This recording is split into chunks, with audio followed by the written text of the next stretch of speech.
Yes, hello. I am James Rowland, and today is the WNR482. It's WWE Money in the Bank 2023. I'm not alone. Of a pleasure to be joined by the entire WNR team.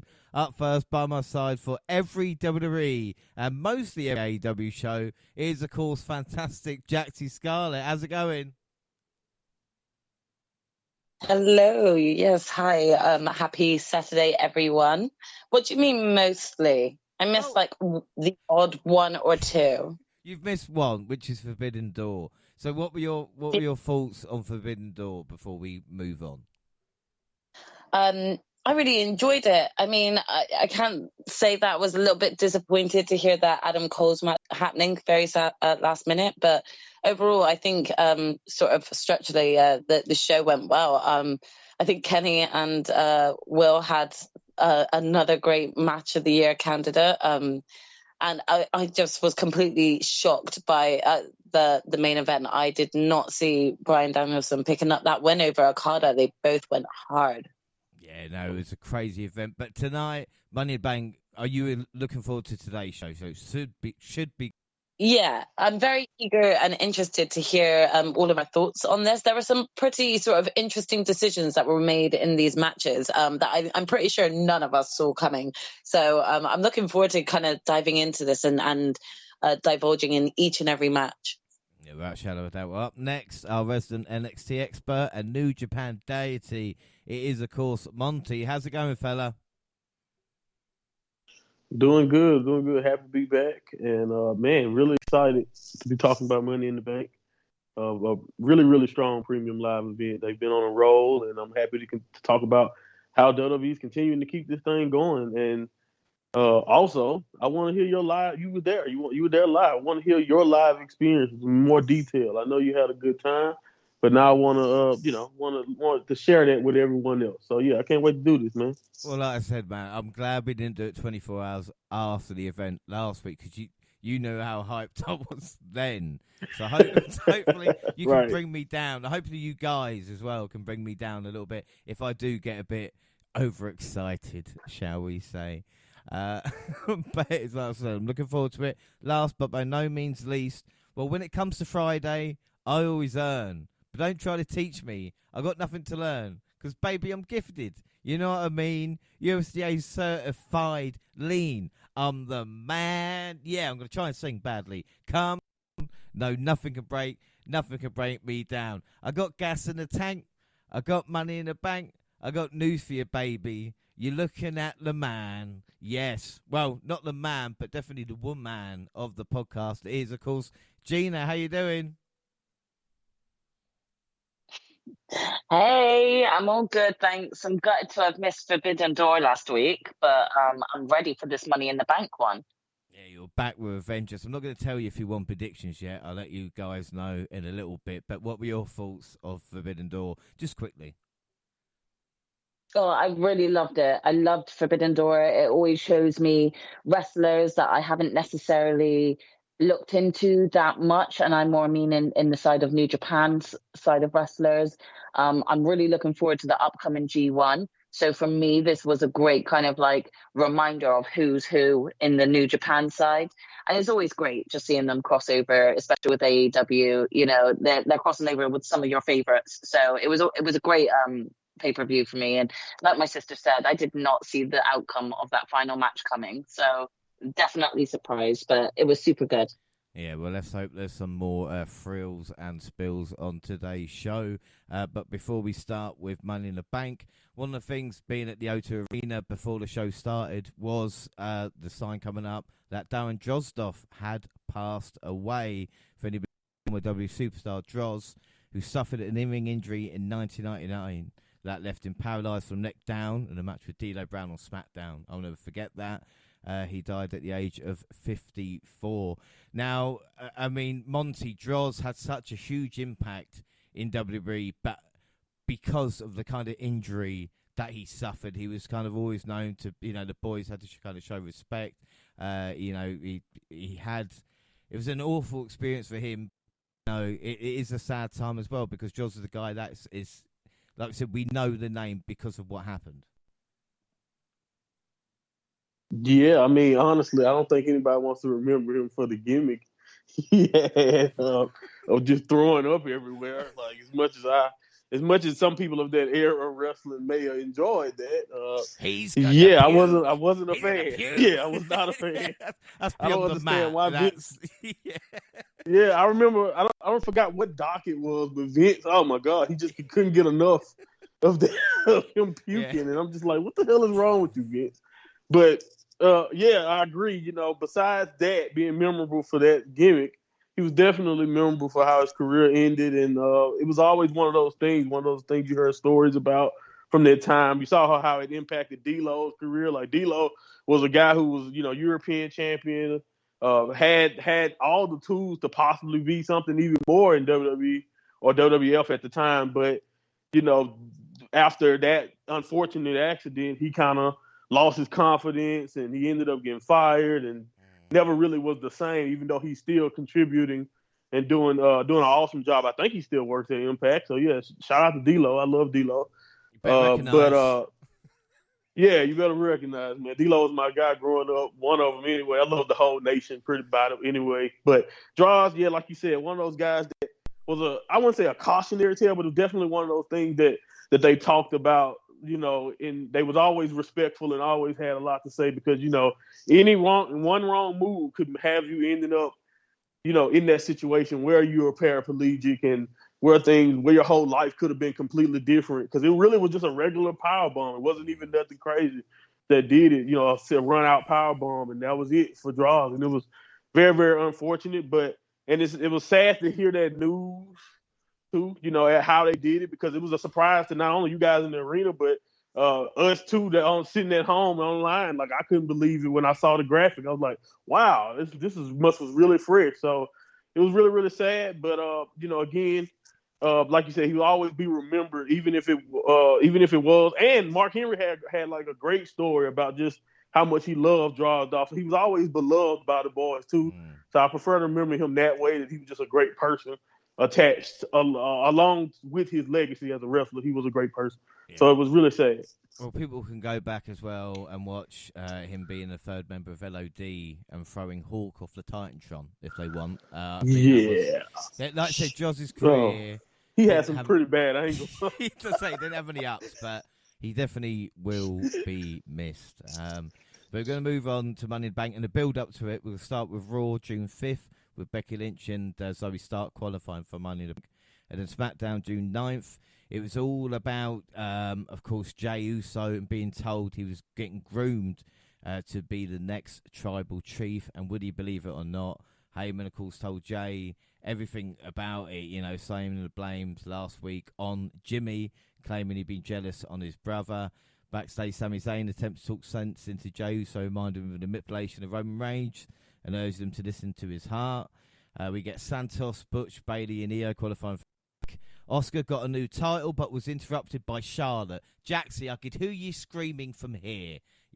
Oscar's finally going to get a new moment, and Charlotte comes back. Yeah, I really did just lose my shit hearing her music just interrupt Oscar. I think that this is going to be one of those feuds that I am going to forever just be annoyed by, but I also am just itching and waiting to see Oscar finally get that big W over Charlotte. She hasn't really done that in terms of a title defense yet, so we kind of should have seen this coming. So yeah. Yeah, as I said, it's a bit of a shame Oscar can't seem to get a moment of spotlight without Charlotte being around. We then have the US title main event with Theory and Jay, and we see an errant super kick from Jimmy attempting to save his brother, Doom Jay, to defeat to Austin. Jay was left in a state of uncertainty, not sure who to trust. I'm sure we will find out soon. Raw June 12th, Ripley got a new title, where the women's world title, mini version of Seth's. I mean, Gina, what's your thought on this? Because the women's titles now are basically miniature version of the men's, known as the WWE Women's Championship, and I think the world women's title, whatever the fuck it's called. Do you think that's a good idea? No, I don't. I don't see the point in them doing this. I really don't. Because if they're saying that they don't have enough, female tag teams on NXT to keep this running, you're lying, because you literally just brought 3 different tag teams up to the main roster from NXT. There are plenty of women still there on the roster as well. And to be honest, like, you put these random ladies together in tag teams just to break them up 2 weeks later anyway. So I don't see the point in them merging them, because I also don't see how they're going to treat the tag belts any better to what they have been so far. Again, I won't go into it too much now because we'll talk about it later on in the show, but I just don't see what they're expecting to come of this. When they gave the belts to Shayna and Ronda, I genuinely thought, right, they're going to shape this tag team division now for the ladies. And as we all know, that's shot to shit. So for me, I don't see the point in them doing this. It feels utterly pointless to me, and it kind of, in my eyes, solidifies that the women's division is kind of dead at this point, because they can't even be bothered to put effort into the storylines or the belts. So no, this didn't make sense to me. Cool. I mean, I said it'd be interesting to see what happens with the tag team division as well. We see Priest beating Rick for Money in the Bank, and he took Drew's spot, the bastard. Balor challenged Rollins. Crowd sang Seth's song throughout the whole promo. Well done, Kansas. See, it's not just UK that can be good crowds. The champ called Finn a bitch. Owens Zayn beat Gunther and Ludwig in the main event. July 16th, SmackDown. Yes, boy, it's happening. Pretty Deadly won a grueling gauntlet match to cement our destiny as I watch them become WWE Tag Team Champions. Monty, how long ago did I tell you this, Monty? It was a couple of years ago I told you how good Pretty Deadly was, and I predicted they would win the tag team titles in the UK. They're just brilliant, aren't they? And how grueling was that tag match? 5 opponents had to get through. Right, I agree. They definitely, you know how I feel about Pretty Deadly. I'm right on the bandwagon with you, all the way from NXT UK. They won me over, not only with their character work, but just the way they put their tag matches together. And yeah, man, it was awesome to see them prevail in this spot and get a shot. But I want to calm you back down. I was nowhere near as optimistic as you, because I know who our tag champion is. So. Yeah, I was like, I love that you got this shot, but okay, we're a little too soon here. You're probably not gonna dethrone Sammy and Kevin, but I'm definitely happy, because this does send the message, in my opinion, or at least puts out the message that they are one of those teams, or one of those prominent tag teams that will be in WWE for the future. It's not going to be like some of these other NXT tag teams that we've seen come up, be great in NXT UK, and then on the main roster they have nothing for you. They can't. They dropped the ball with a lot of tag teams over the years when it comes to NXT. Yeah, pretty much all of them. Yeah, exactly. If they don't break up, they fail miserably. So I'm very optimistic that Pretty Deadly will be a dominant team going forward in WWE, and I'm cool with that. I'll take that victory from this moment. yes, boy. Belair showed a different side on the Grayson Waller effect, but the question was on SmackDown, would Jey Uso fall in line? There was a great moment where Jey walked past Sami Zayn. They didn't say anything. They just exchanged looks, and you knew kind of months after this storyline, kind of a year after it began. The little moments that kind of make it so special. Reigns said, I was only meant to get us to the promised land. Wiseman said he would start grooming you. We've been grooming you for 3 years now. You're meant to lead. Just not yet. The problem is not your brother, Jay. The problem is our cousin, Jimmy Interrupted. You can't be trouble chief and a twin at the same time, Reigns said. Yeah, I've been trying to keep up with your ass. An emotional hurt, Jay told his brother. What, you're out? I'm out too, Jay said to Jimmy for uncorking a super kick on Reigns. Slowly got hit by a double kick from the Usos. Paul Heyman slithered to the floor like the snake he is. And finally, Jimmy and Jay laid out Roman. Jaxie, what a fucking payoff for the Usos, eh? And what a moment this was when Jay finally realised Roman Reigns deserved it. Yeah, I mean, there's always going to be that level of, emotional tie, so to speak, with Jimmy and Jay. So watching that split second moment before he says, so am I, and then just kicks him in the face, it was like a really feel good moment. There was a lot of adrenaline watching, both the Usos just kind of taking back a lot of their pride, a lot of the dignity that Roman has taken away from them. And, all of us had seen this being built up over time. This wasn't just about Sami in all of this. Sami was like the Kickstarter of opening up the Usos' eyes to see, like, how much they are under Roman's thumb, how much they are put down by him, and how much they're really underappreciated for the talent, So this is them taking back their lives. This is brilliant. It left you really excited for the pay-per-view. You really wanted to see what was going to be the outcome of this. Well, Shannon, like I said, it just feels like the storyline. You think it's peaked. I thought Rumble, like Sami Zayn, it just keeps building and building and building as well. It is fantastic. Can we also give a shout out to Jay, because whenever he delivers a promo, the emotion behind it, you feel it in your gut. Everybody does. So Jay's promo's on point. Yeah, definitely. Well, Raw, June 19th, Ciampa returned in his friendship with Miz. Miz didn't call him. It's that simple. Logan Paul was announced in the Bank match, and Trish beat Raquel by DQ to get into the Money in the Bank match as well. SmackDown, June 23rd, Uso started the show. There's no doubt their face run will be great. Ronda and Tanya beat Alba Fire and Dawn to become undisputed tag team champions. It was fun whilst it lasted, Monty, wasn't it? And like Gina was saying, to have the titles now like this, I mean, let's hope Fire and Dawn can recover from it, Yeah, I'm hopeful. I think after with time and everything, I think especially that I think they're gonna stick together as a team, and now that I think they'll be fine. I really don't think this will hurt them, because they put up a good fight, but nobody, truthfully, in my opinion, I thought believed that they were gonna beat Shayna and Ronda, especially at this stage of their career, and it was pointless. Though I will say that.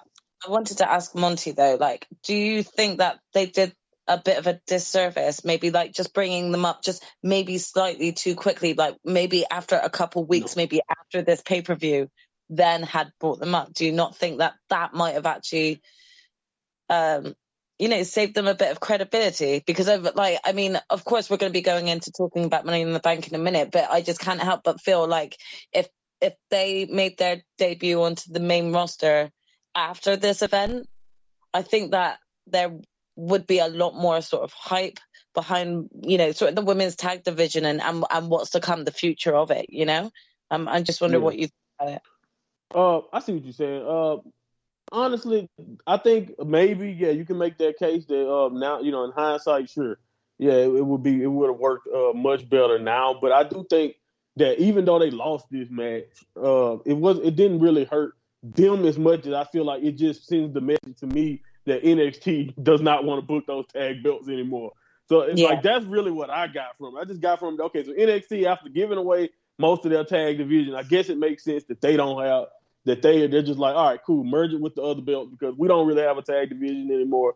And you guys, the actual women's tag champions, can start back coming down to NXT to defend. I don't know if they're ever going to actually do that again, but that's what they claim they're going to start back doing. So, and it's fine. I think Isla and Alba are actually themselves, both are 100% ready for the spotlight and ready for the main roster. I think just so far the presentation of who they are has not been as good. They haven't had the time. Like, just doing vignettes every now and then on SmackDown, and then out of nowhere you have like one match and now you're challenging against Ronda and Shayna. You know what I mean? Like, the presentation just hasn't been there. They are fine, and if you give them time and build them up with the right way, I think it'll be good. But I think this says more so about NXT's women's division than what's going on the main roster.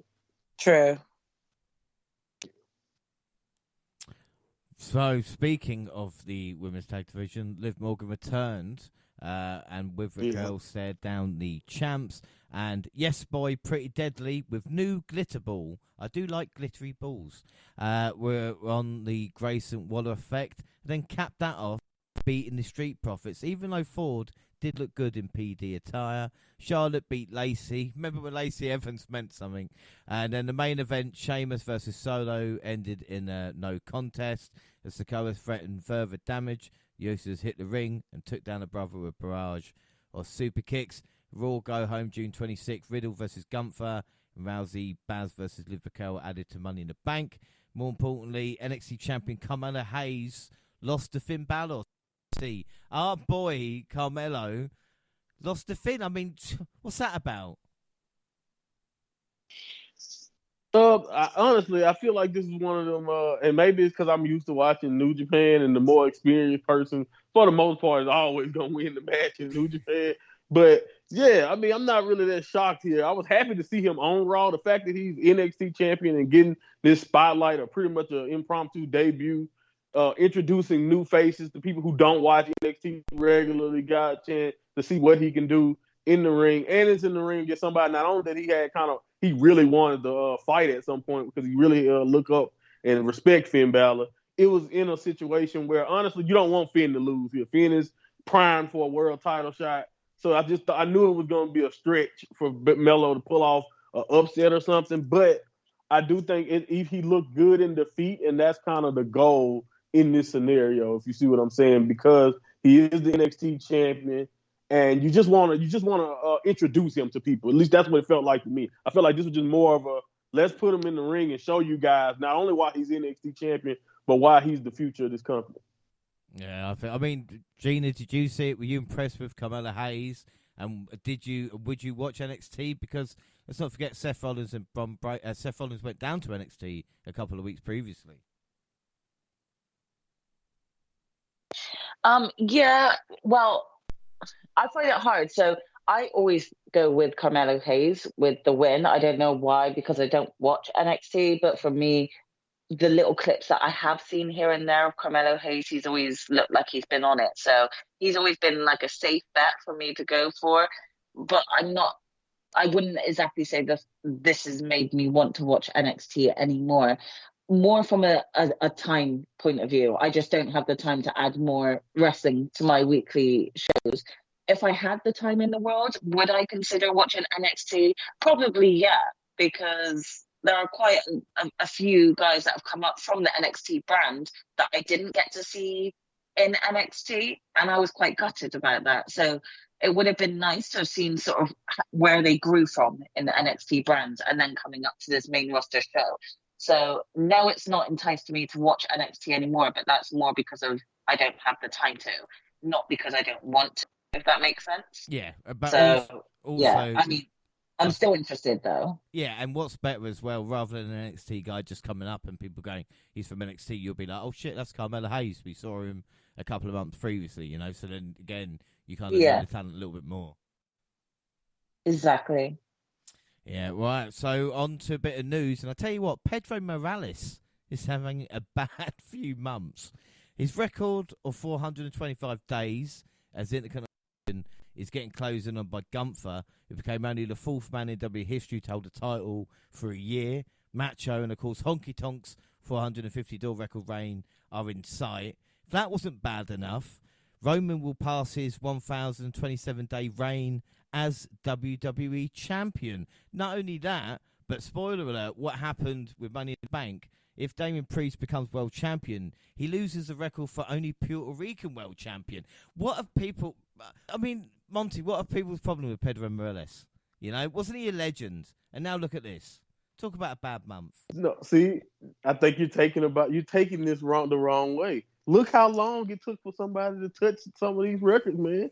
Like he was a great champion, obviously world champion, and a great Intercontinental champion, as you can see. And then, you know, I definitely know they wouldn't mind the last one. That's great. That's just you're finally adding someone else to the ranks. It's a damn shame this company been around this long, and we only that'll only be the second Puerto Rican champion. Like no, I think This is all. That one is an awesome one, and no one likes their records being broke. 100%. I know that for a fact. I don't care who you are. I don't care what it is. But eventually, it's gonna happen. And I can't say that Roman and Gunther. Like, look at the people who doing it. Roman, Gunther, and Priest. That's pretty good 3 guys that I wouldn't mind breaking some records. And they held for a very long time. So I'm pretty sure he's fine with it. I'm pretty sure they'll get over. He's pissed. I reckon it's you son of a bitch. Just sitting there. Save one of my records, please. Someone get injured. Just hoping beyond hope. Just for someone. Come on. He want Priest to Baron Corbin it now? Just screw up his cash in or something? Right, so I am going to apologise to everybody listening and you three as well for the next kind of hour or so, because it's going to be very self-indulgent. I'm not going to lie. But it's my pod and I do what I want. So bear with me, guys. If it's too much, just let me know. All right. But the last time WWE was in the O2 Arena was May 14th, 2019, an episode of SmackDown followed by 205 Live. Coincidentally, I was there for May 13th episode of Raw. That was the same day my niece was born, so I kind of never forget. She nearly ruined Raw for me. But what's strange about that is that that was the last time WWE were at the O2 Arena, and the next time they were there, I was also there. I travelled up Friday and Saturday by myself, even though I told Jaxie and Gina to come with me. I mean, Jaxie, I don't want to rub salt into the wound. I guess you regret it a little bit now. Yeah. Come on. I mean, don't, because, even watching it, I was way pissed that I wasn't there, but I mean, I can't help it. When it's a special birthday within the family, you have responsibilities to be there. So I could not, unfortunately, be there, although I was kind of gutted but excited to know that you were there representing us. Oh, yeah, no, I mean, like I said, but it was, I'm not going to lie, it was £250 a ticket, which is just extraordinary amount. I think it's the most I've ever paid for a ticket ever. So, wow. Yeah. Like, I'm sorry, but who just has that? Yeah, I got 250 this month just lying around to be able to pay for a goddamn ticket. Who has that? Some have got a huge clearly you. So, yeah, no. I will spend 250 on PlayStation games, okay? Well, Monty, you mentioned green shirt guy, and I'll get to once we got into the arena, we saw the green shirt guy, and most chanted for him. I chanted "fuck off" because I hate him there, and I don't know how he got such a good seat, and it pisses me off. Oh, he always get good seats. He got a chant, to be fair to him, and there was a great moment as well when I sat in my seat, and I said, "Oh, fucking Hulk Hogan." And the guy turned to me and went, "What, you like Hulk Hogan?" I said, "No, look, there's Hulk Hogan over there." Look. Someone dressed up as him, which, again, is a great moment. A kind of same thing at the Royal Rumble happened. There's always somebody dressed up like someone who's been retired for 30-something years. I just don't know. Macho Man was at the Royal Rumble, so, yeah. Well, the thing is, like, Friday night, the doors didn't open till like 6:30, and the event didn't start till 8. But there was a point where I was kind of getting a Subway sponsorship, please, and there was a huge line, and I thought, yeah, I bet that's entrance B, like laughing to myself. I went over and asked, and he went, "No, it is." So then I was like, oh, for fuck's sake! So I had to queue for like an hour to get in, which and I'll tell you what, the people in front and behind were great. The guy in front of me, I didn't catch his name, but he had his kid, and he was fucking more excited than his child, which I love. About wrestling, talking about, who would show up, what SmackDown be about, and also the guy behind me never been to an event and wants to know what it's like, and I just turned around and said it's going to be loud as shit.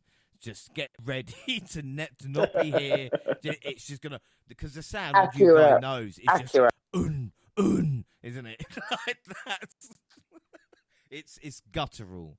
And another thing I had to do was tell them that Pretty Deadly not only was the greatest tag team on earth, but were British. Do you know the amount of people that didn't know they were British in that queue? It was crazy. No, honestly, like, what the fuck is wrong with people?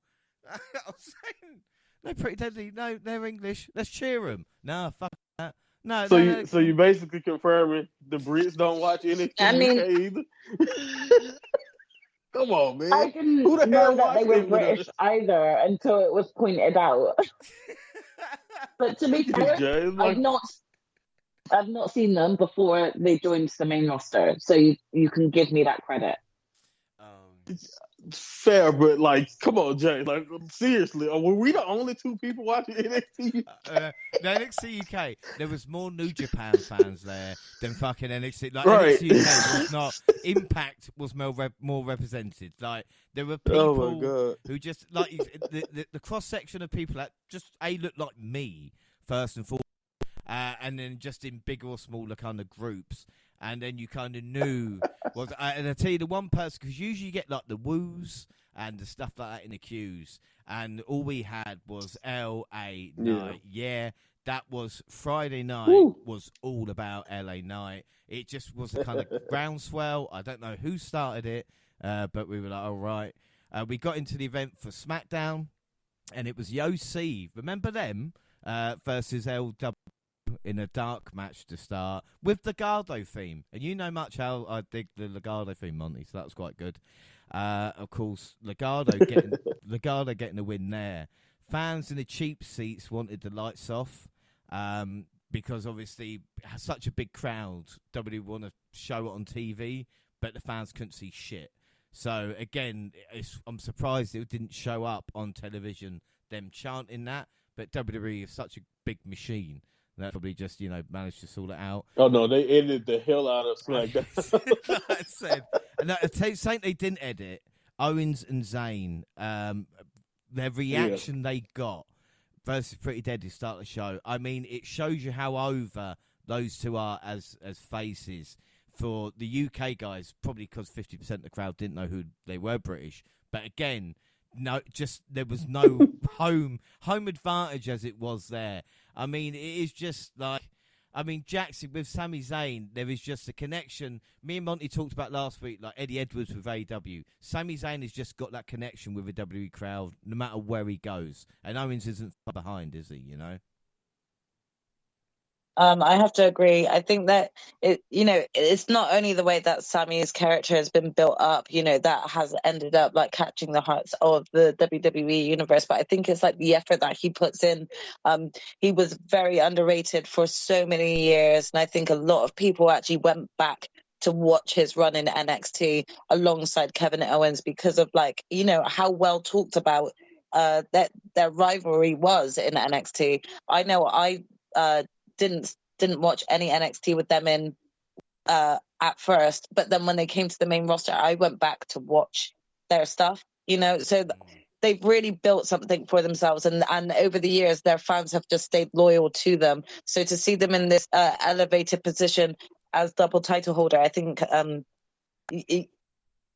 it doesn't matter whether or not you're in the UK or what country you're in. I think they're going to be beloved by everyone. Oh, they truly, truly were. We loved singing Sammy's theme. And like I said, Pretty Deadly Low, great outfits. The tag titles either sleeve. I'm thinking, this is a done deal, man. Why would they get the outfits made if they're not going to win the gold, man? Like, Gear was dope. Yeah. It looks clever. I'll give them that. Well, damn it, my boys did come close, I rewatched it, and again, really, really good match. But Owens Zayn, especially that injury. When Owens went down, I was like, fuck it, this could be it. Like a meerkat getting on its, like hind out. I was like, this could be it. Unfortunately, not. But, Gina, I know I've gone on about Pretty Deadly, but even you've got to admit they were impressive in this matchup. Oh, definitely. They became a team that I am going to truly love to hate. They play heels really well. And again, for me, it's a new tag team that I've seen. I haven't seen any of their run or their promos in NXT. So when I saw them come up, I thought, oh, they're going to be jobbers again, sort of jobbing out for whatever tag belts. But to be honest, I can definitely see them going for a long tag run at some point in the future. They seem super cool, and they're both really good on the mic. So it makes you more intrigued to be like, okay, who are you going to pick a fight with next? So I will admit there was a slight, little 10% of me that was kind of rooting for them in the match. Like, oh, go on, you got this, just slightly rooting. Not that I wanted them to win, but more because I didn't know them at the time. But will I be happy to see them as some future tag belt holders? Yeah, I will be. Yeah, without shit. Yes, boy, without shadow of doubt. I tried to start a pretty deadly, but it didn't go far at all. And I didn't want to be that guy. You know, there was one guy, you know, a few rows in front, who just persistently thought he could start every chant, and you just can't. And at the end of the night, you just got a sore throat. But again, really fun stuff. We see Ridge Holland. He's English, don't you know? Getting squashed by Theory. Even who fed Theory beat with a drop kick? Like poor Ridge, you know. Then a long. Oh my God! I'm glad you said that, James. How he beat him with a drop kick. Okay, so at this point, yes, I did know Richard is British. So for me, I was like, he's got this one in the bag because he's home. You know, so you're going to make him lose to Theory, and not only just that, but lose to that poor drop kick. Wow! Yeah. Just wow. And then we get a long video on Bloodline. And, you know, if you're wondering, what do you do in the arena whilst that happens? You just sit and watch it. You know, it's like 15 minutes just wasted. Like, they're not even just sitting there going, do, waiting for Bayley to come out. She beat Shotzi in a match we should have had last week. Also cut Shotzi's hair. We get the... Jaxie, you hate the Bayley chant as well, didn't you? Oh God, yeah. Guys, do we have to kind of always you know, I know that is a very British song and everything like that, but for me, it is a bit cringy. Especially when you're singing it for Bayley. No, I agree. It's really cringy. I kind of cringed at that whole part. So. Then we had the Grayson Waller effect. Do you know, so many stagehands. I didn't think there could be that many, but I tell you, the whole crew were magical. Like the unseen people behind the scenes of WWE events, kind of have them bring the ladder out and hang up briefcases and, you know, set up sets and all this kind of jazz in between. Even the canvas after every match to make sure it looks pristine and clean. You know, and you wonder why other companies don't do that. They can't afford it. WWE can, and it shows so much. Logan Paul came out. He wasn't that well liked by us. I'm not going to lie. The fuck you and you're a wanker Logan chants really kind of settled down. I was very, very pleased with this. Like, the one thing that I said to my sister when we started watching this was, like, you know, this is the one time that I need the UK to represent. I need to hear the boo chant for Logan Paul come out. Don't let me down, and they didn't. Well, but the thing is, I don't know what's wrong with the British crowd, because we had Pretty Deadly, a British tag team, that the crowd didn't cheer. And then we had a triple threat match with Pete Dunne, you know, Butch, one of the greatest British wrestlers of his generation. No one gave a fuck because it was against LA Knight. Santos was involved as well. But everybody just cheering LA Knight. It's just like, yeah, all right, fuck it, LA Knight. You know, we're just not British anymore. You know, since Drew, we've changed. We've changed as a crowd. Were there any kids there chanting for Logan Paul? Because in San Antonio, it was little kids who loved Logan Paul and grown men screaming at them how much that he was still a dick. I kid you not, right? The percentage was the lowest. It was probably about 10% kids, if that. It was just okay. Gotcha. It was grown-ass men like me going there, having the time of their fucking life. You know, it was just like a school disco, just at a grander scale. You know, it was crazy. We then had Oscar versus Charlotte. And I don't know about you, but this match just went. I was really annoyed with this because I was really looking forward to see it, and I just felt it was over way too quickly with involved. I rewatched it and I thought a bit longer, but again, I mean, Jaxie, this is Oscar versus Charlotte. This is a WrestleMania main event, and it just kind of I know they're building up with Belair, but give it more time. Yeah, I couldn't help but feel a little disappointment. I get it. I can see that they're going for a triple threat match, or building up to one, and this is why they had sort of like been involving Bianca in the ways that she's been getting involved. I don't know. I just felt like it was just the wrong time to do it. I felt like this was WrestleMania 2.0 match for them, you know, and I wanted to see Oscar get that pinned 1, 2, 3 on Charlotte and actually get that win over her. So I can't help but like kind of still have disappointment, even though Asuka overall was sort of the winner in this scenario. I was really kind of just disappointed with like the overall outcome. I felt like if this was going to happen, maybe Bianca could have gotten involved after the match, after the pinfall happened. I don't know. It just, for me, it didn't work as well as I wanted it to. And I think it's still because I'm still bitter about the WrestleMania loss. So I really am still itching and waiting for Asuka to get that 1, 2, 3 pin on her, you know? It's not only that, what it looked like in the crowd, and even with the replay as well, it looked like, you know, I know Asuka maybe put Belair in harm's way with Charlotte boot, but why would Belair go after Asuka when it was Charlotte that kicked her in the fucking face? Like, that's another thing. We were just like, no, beat up Charlotte. She did eventually. Yeah. But again, it was just like... Why she went that way. Yeah. It's just like, what I hate the most about it is, once again, Asuka is the champion, and she just doesn't really seem like she's the focus. Oh, yeah. Like they've immediately moved 2 other people to be the main focus. Not even though she is the champion, she's like, they've done it again to where the booking for some reason is not focused on the world champion in this situation. I don't understand it, but we'll give it time. Without doubt. And then the bloodline implode. The truth is, we ain't the ones. I'm the one. I'm the only one, Roman Reigns said. He was clearly shaken by the events of last week. Actually acknowledged the chance of the crowd. He lost his cool, responded to the chance of Roman sucks, giving credence to the idea that he's rattled. When's the last time he was pinned? Jimmy came out and asked about Reigns. 3 years ago, Jay responded. When's the next time he's getting? Tomorrow night. The Usos also suggested Sikoa should be the next tribal chief, to which Reigns burst out laughing. I wasn't expecting that.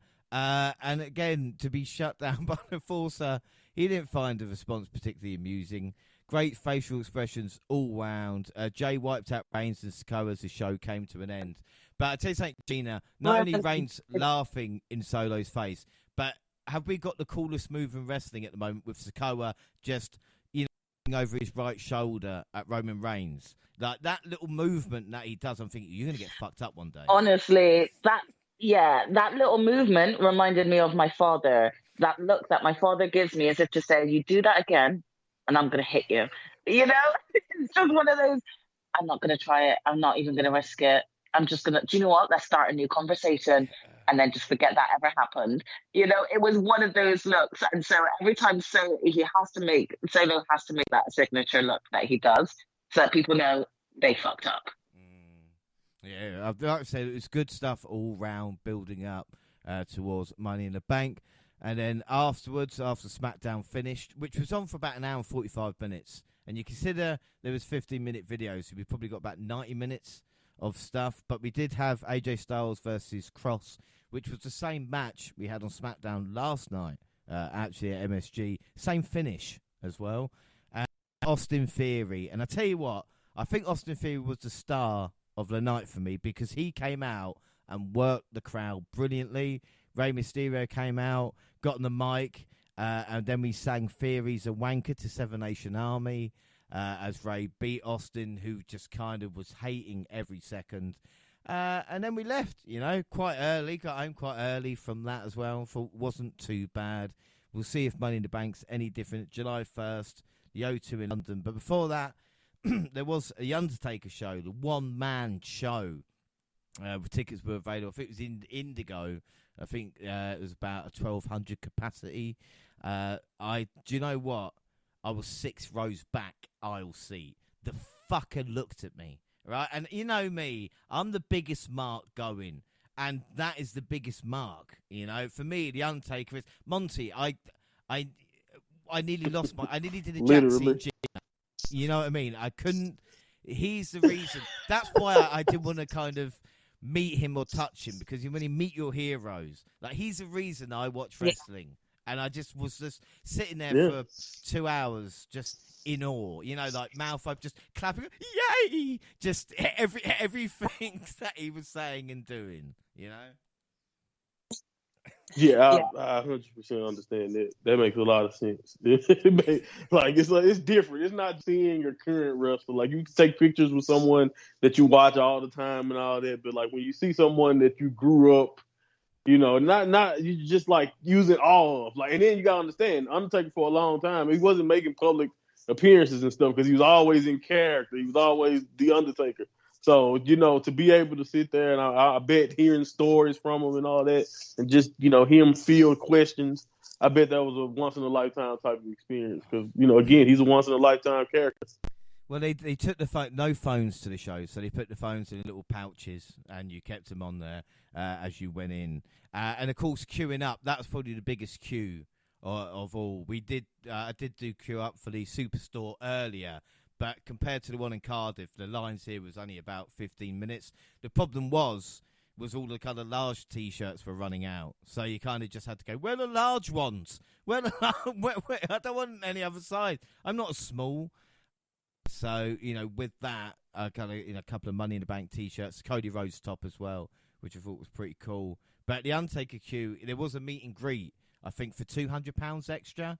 And the guy behind me was saying his meet and greet with the Undertaker was 10 seconds. Now, again, it's how you doing? What's your name? How you doing? And again, I mean, Jaxie and Gina, just think how lucky we were with FTR, at the New Japan event to have 40 minutes with them, and it's just like 200 seconds. I would be pissed. Like, that was free. That was free as well. We didn't pay to speak to FTR. They did that free. Yeah. Because they were waiting around. That's kind of my rule, weirdly. Like, even my interaction with Drew McIntyre back in 2016, it was kind of free to talk to him. Did I buy merch afterwards? Yes. But I do, like, even if it was Colt Cabana or, Ricochet or whatever it was who I met, I was always buying their stuff, but I would never pay to actually talk to them because I think there's a little bit of a difference there, if you know what I mean. I agree. Yeah. I didn't think that, unless you're at a specific sort of event, like a Comic-Con where they're actually there, specifically for that. It's just, it's a bit distasteful, I think, to charge someone that amount of money and not even give them like a minute, let alone, 10, 15 minutes of your time. They Handshaking a picture, I believe. Yes. Yeah.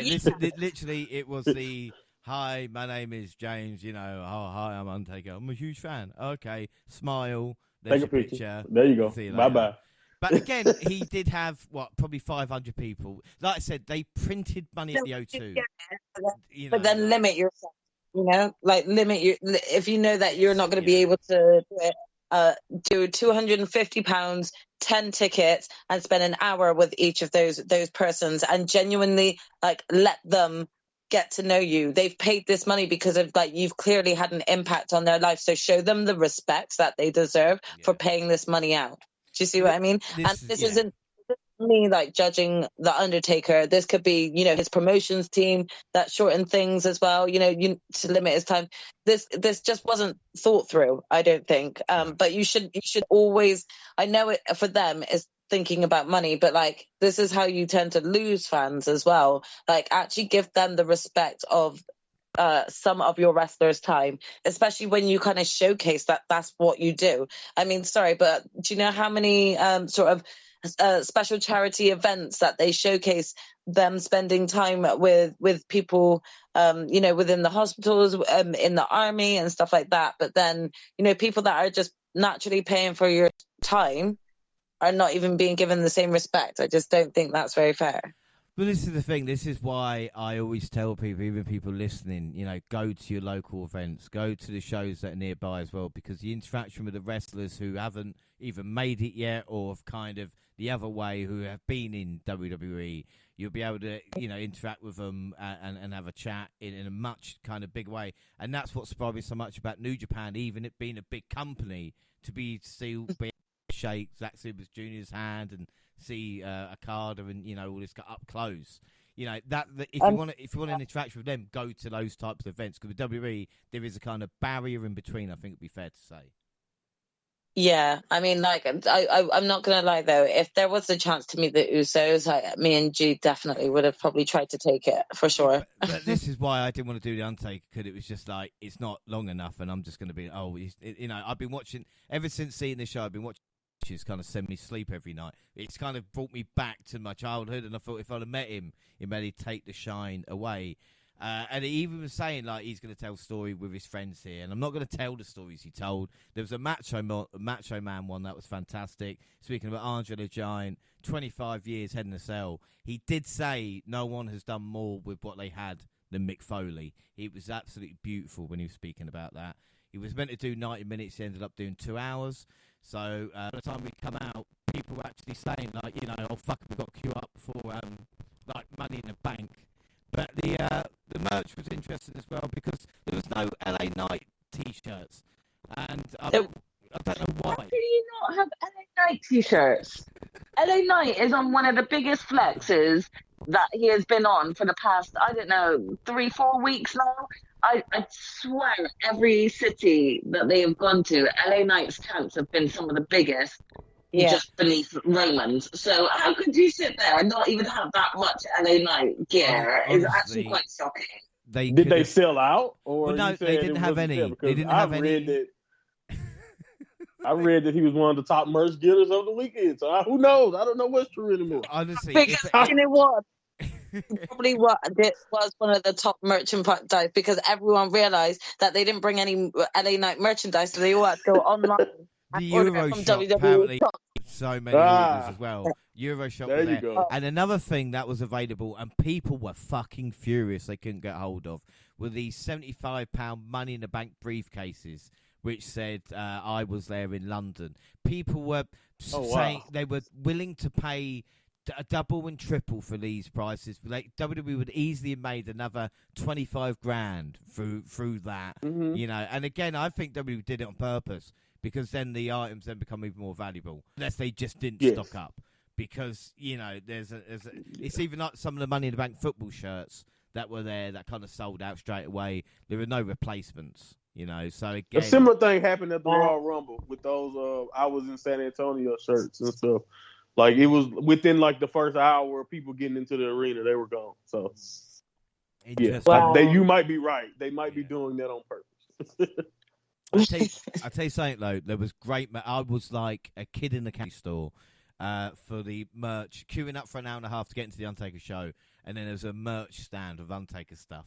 And I was just like, yes, boy. I actually turned into, like, Pretty Deadly. I got myself a nice T-shirt. I got myself an Undertaker plush. And I got myself a pop. Now, this pop is Paul Bearer and the Undertaker. And I was looking online. It was about 45, 50 quid. And I thought it was a bit too expensive for a pop. And it was £30. And even with 500 people behind me, I said to the woman, please, can I check the condition before I take it home with me? So I sat there checking the edges because I don't take pops out of boxes. And if anybody does, that's disgusting. So really, really great stuff. And then we came out. It was 5:30, so we basically had to queue up for Money in the Bank. So it was just into another big queue as we walked round. The kickoff did happen, though, on the network. Jackie Redmond was the new host with Matt Camp and Pete Rosenberg.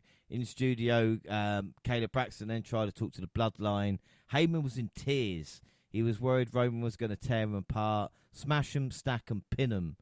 Do you know what? That would have been great if that played in the arena or anywhere people could see it rather than the kickoff on Saturday night. Oh, you didn't see that? No, we didn't see it. We didn't have a fucking clue. We only knew about the smash and pin 'em when they put the tweet up before the main event. And we thought that's the angle they're going for tonight because we didn't have a clue. It was much busier as well at the O2. Doors did open. Missed opportunity. Yeah, I know. Without doubt. Doors opened an hour early. We just sat there for an hour waiting for the show to start. I will say both nights was Simon next to me. Again, I do hope that's your name, mate, because it was so fucking loud. It could have been, I don't know what it was. Great company, though. He wanted EO to win, and maybe he got what he wanted. I did love the opening video, though. Old friend talking about London. That got me going. And then the men's Money in the Bank ladder match. The participants: LA Knight, Shizuka Nakamura, Logan Paul, Ricochet, Santos Escobar, Butch, and Damian Priest. The reaction for everybody coming out was just special in itself as well. As for the match, what's good is that everybody targeted Logan at the opening bell, and this moved at a wild pace. Like, I rewatched it after watching it live as well. with Paul getting targeted and guys working together to overcome things like the size of Priest. Butch used a cricket bat as a weapon, which of course you have to. You're in England. Ricochet had a first big standout pop, but Paul delivered a huge frog splash onto Priest onto a ladder, but Logan still sucks. There were some huge spots delivered by everybody, from Ricochet springboard 450 to a Butch moonsault off a ladder. The end saw Ricochet and Logan Paul nearly die on the spot, where Ricochet brought him off the top through 2 tables of Spanish Fly when they weren't steady on the ropes. Priest sent Butch packing first into a ladder.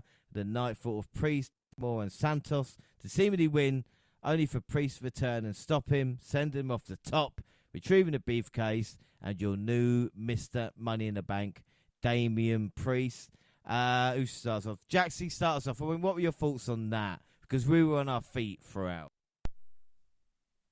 Yeah, I mean, it was a great way to open the show. I knew it would have been one of the Money in the Bank ladder matches. I wasn't too sure which who would start, but I thought it was a great way to open the show. I thought all of the men had great spots, apart from the Ricochet Logan Paul spot, which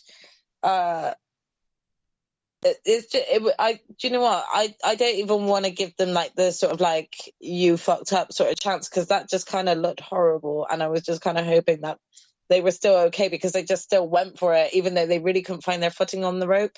So yeah, they kind of, it definitely was a rope issue. They all did well in their own ways. They had some really great standout moments. I thought Santos Escobar looked great. He was doing some great work in ring. I felt slightly disappointed, but with the win. However, I'm also really intrigued to see where things go, because I do feel like Damian Priest has been on a real sort of tear at the moment. And even though he's a villain, he's just like had this something about him, like his matches have been very standoutish, and he's getting better and better each time you see him in the ring. So I'm not actually mad at him being at him winning. However, I feel like WWE have got this reputation lately of like really dropping the ball when the wrestler is hot. We've seen them do this so many times and then like really fail to pick that momentum back up with them.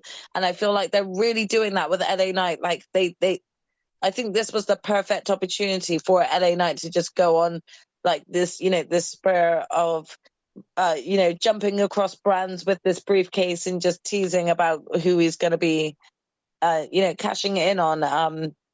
I don't know. I'm disappointed that he's not the winner of this, because I think that they could have done a lot with him as the Money in the Bank winner. But Damian Priest, well done to him. He's, like I said, been on a real streak at the moment. So we'll see what's kind of getting in store for him. Yeah, it'll be interesting to see. Like I said, we thought Ricochet and Logan had died in the crowd. We just all looked around, they're dead. Like, what the fuck? We don't know what the fuck it was, but we know they're fucking dead. I mean, just like the table, like it just looks so painful. I was just stay down below. And like I said, stay down. We were on our feet throughout with the amount of spots that was there. I mean, Gina, again, it's nice watching this match and seeing these guys that maybe don't get a chance. And as like Jack's saying, yes, it's this point of LA Knight, but all these guys, really haven't been world champion or WWE champion before, and getting a chance to shine and show off really, really well. Yeah, definitely. Again, it kind of just shines light for those who don't necessarily. So I actually have a friend who is into wrestling, but he just doesn't have the time to watch it all. So he watches the kind of catch-up programs that they like to do on certain channels. They just do catch-ups. But for him, he watches that. But then when he tries to have a bit of a laugh and a joke about wrestling with me, I know a lot more about the stories, and I'm like, yeah, but he only did this because of this. And then he's like, what? And then I just have to then go and explain to him again, yeah, this happened because of this. So again, he's only watching the catch up. For him, he's not really taken on board like what's happening on the in-betweens. He's just getting the up-to-date news, So for him, when he was watching Ricochet and things, he couldn't remember Ricochet's name. He's like, he just kept saying the superhero one, the superhero guy, kept calling that like the superhero. For him, he knew him as that. But for him, now he remembers his name because he was like, yeah, Ricochet was sick in that Money in the Bank match. I didn't realize he jumped that much and did that much. So again, for those who don't watch wrestling weekly because they don't have maybe the time to, or forget about it sometimes, I think shows like this are great to have to showcase those wrestlers who are not the common known names like Roman, and everybody knows about Roman, etc. That it's just that extra space for people to elevate themselves and be like, remember, I'm here, I'm on the show, I can give you entertainment. And that's what they did. And I really hope that Ricochet, Shinsuke, Santos Escobar, I hope, I'm not including Logan Paul, I hope those three especially still get recognition for what they put into this match because they all smashed it. Yeah, they really, really. I mean, Dunn was great. Santos had his moment. Logan was fucking detested. I did see Priest biding his time at ringside, and I think Nakamura played Party Pooper, but we loved singing his theme. There's also a chant of "Just Sold My Car." Now, Monty, you probably won't know this, but it's "Just Sold My Car," Santos Escobar, and we were actually singing that song. But again, not for long. I mean, Monty, what were your thoughts on this?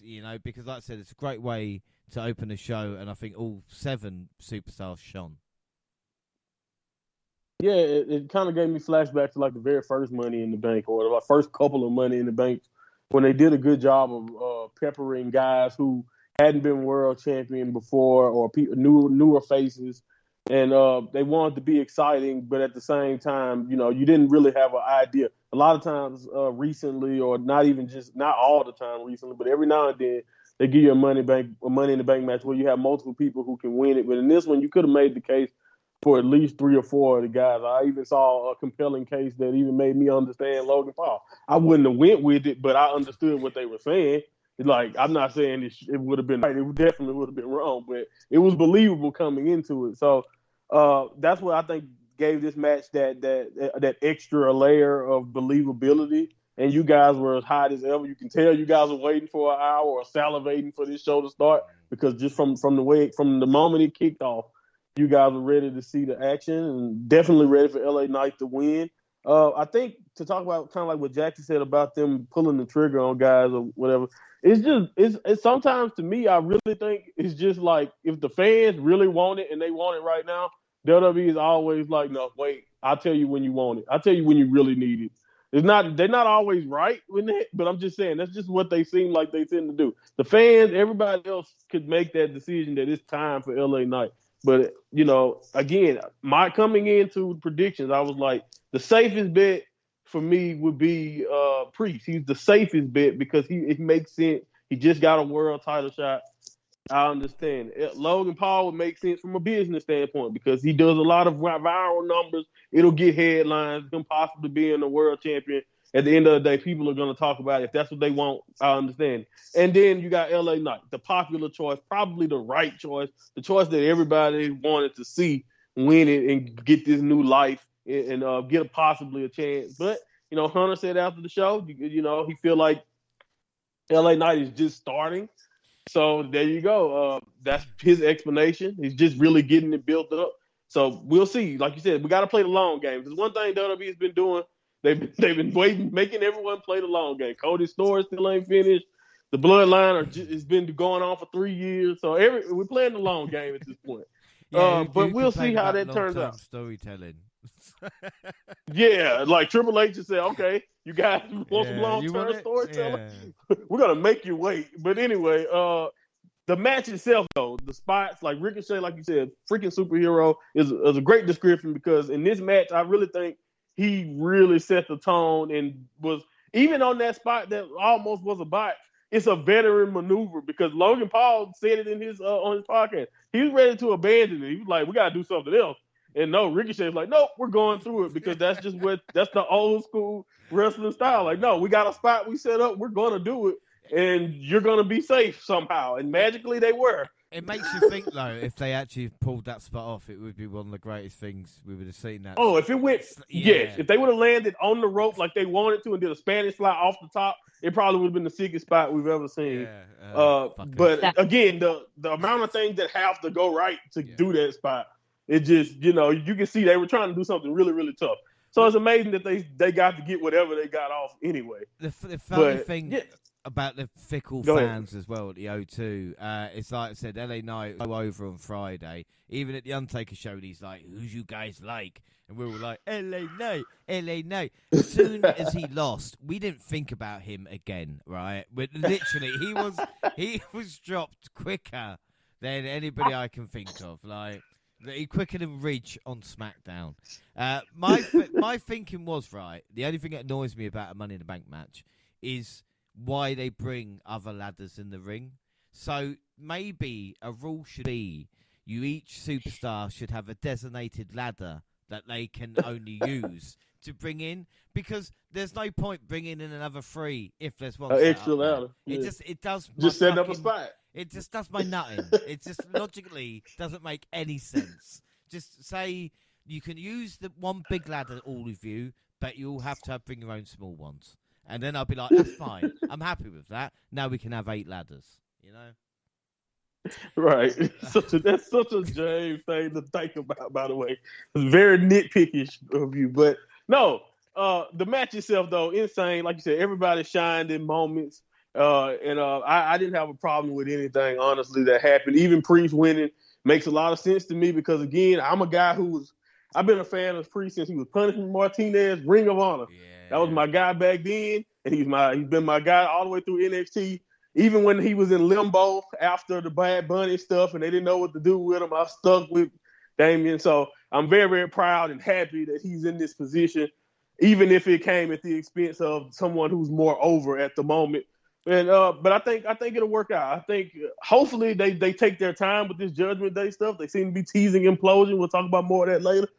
But I really think you give it time, Priest will make a really good world heavyweight champion. Or, who knows? I don't think he'll fight Roman at some point. You never know what could happen with this year that he has. It could happen sooner than later. So we'll see. Well, I did have 2 fans behind me go, "Oh, I did say Priest." And it's like, well, fuck you. Anyway, out of 5. I didn't say it out loud. I said it in my head and on the podcast. So out of 5, Jaxie, what would you score this match out of 5, men's Money in the Bank?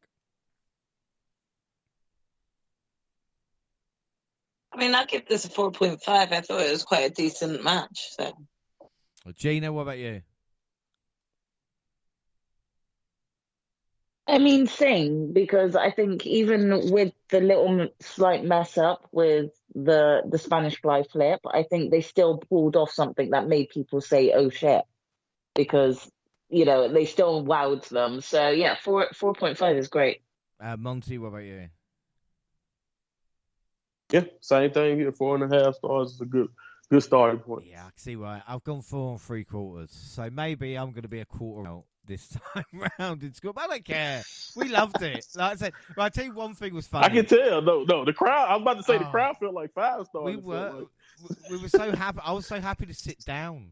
Like, as soon as Priest got, I was like, "Oh, thank fuck! I can sit down for a second." Rest your legs. Oh my god! I was worried we were going to be sanding all night. I was like, "Please don't." Lucky we had the women's tag. But prediction-wise, though, speaking of predictions, we've got the prediction leagues, and AEW show was last weekend, Forbidden Door, and I've got to tell you, Monty and I did win Forbidden Door, so we both got a point. But unfortunately, Jaxie, Gina, you both also won as well, so you got a point as well. Got ya. So we actually all equalised then. We all won. Yeah. I was about to say, now send me your predictions. I want to see. Count them myself, or let me tally this myself. But no, that's amazing. I'm glad we did a full sweep of a team. Yeah. So it means AEW scores James, Gina, and Jaxie on 2. Monty's on 3. Bonus league, Jaxie, Gina on 11. Monty and James on 14. WWE, Jaxie on 1. Gina on 2, Monty on 2, James on 3.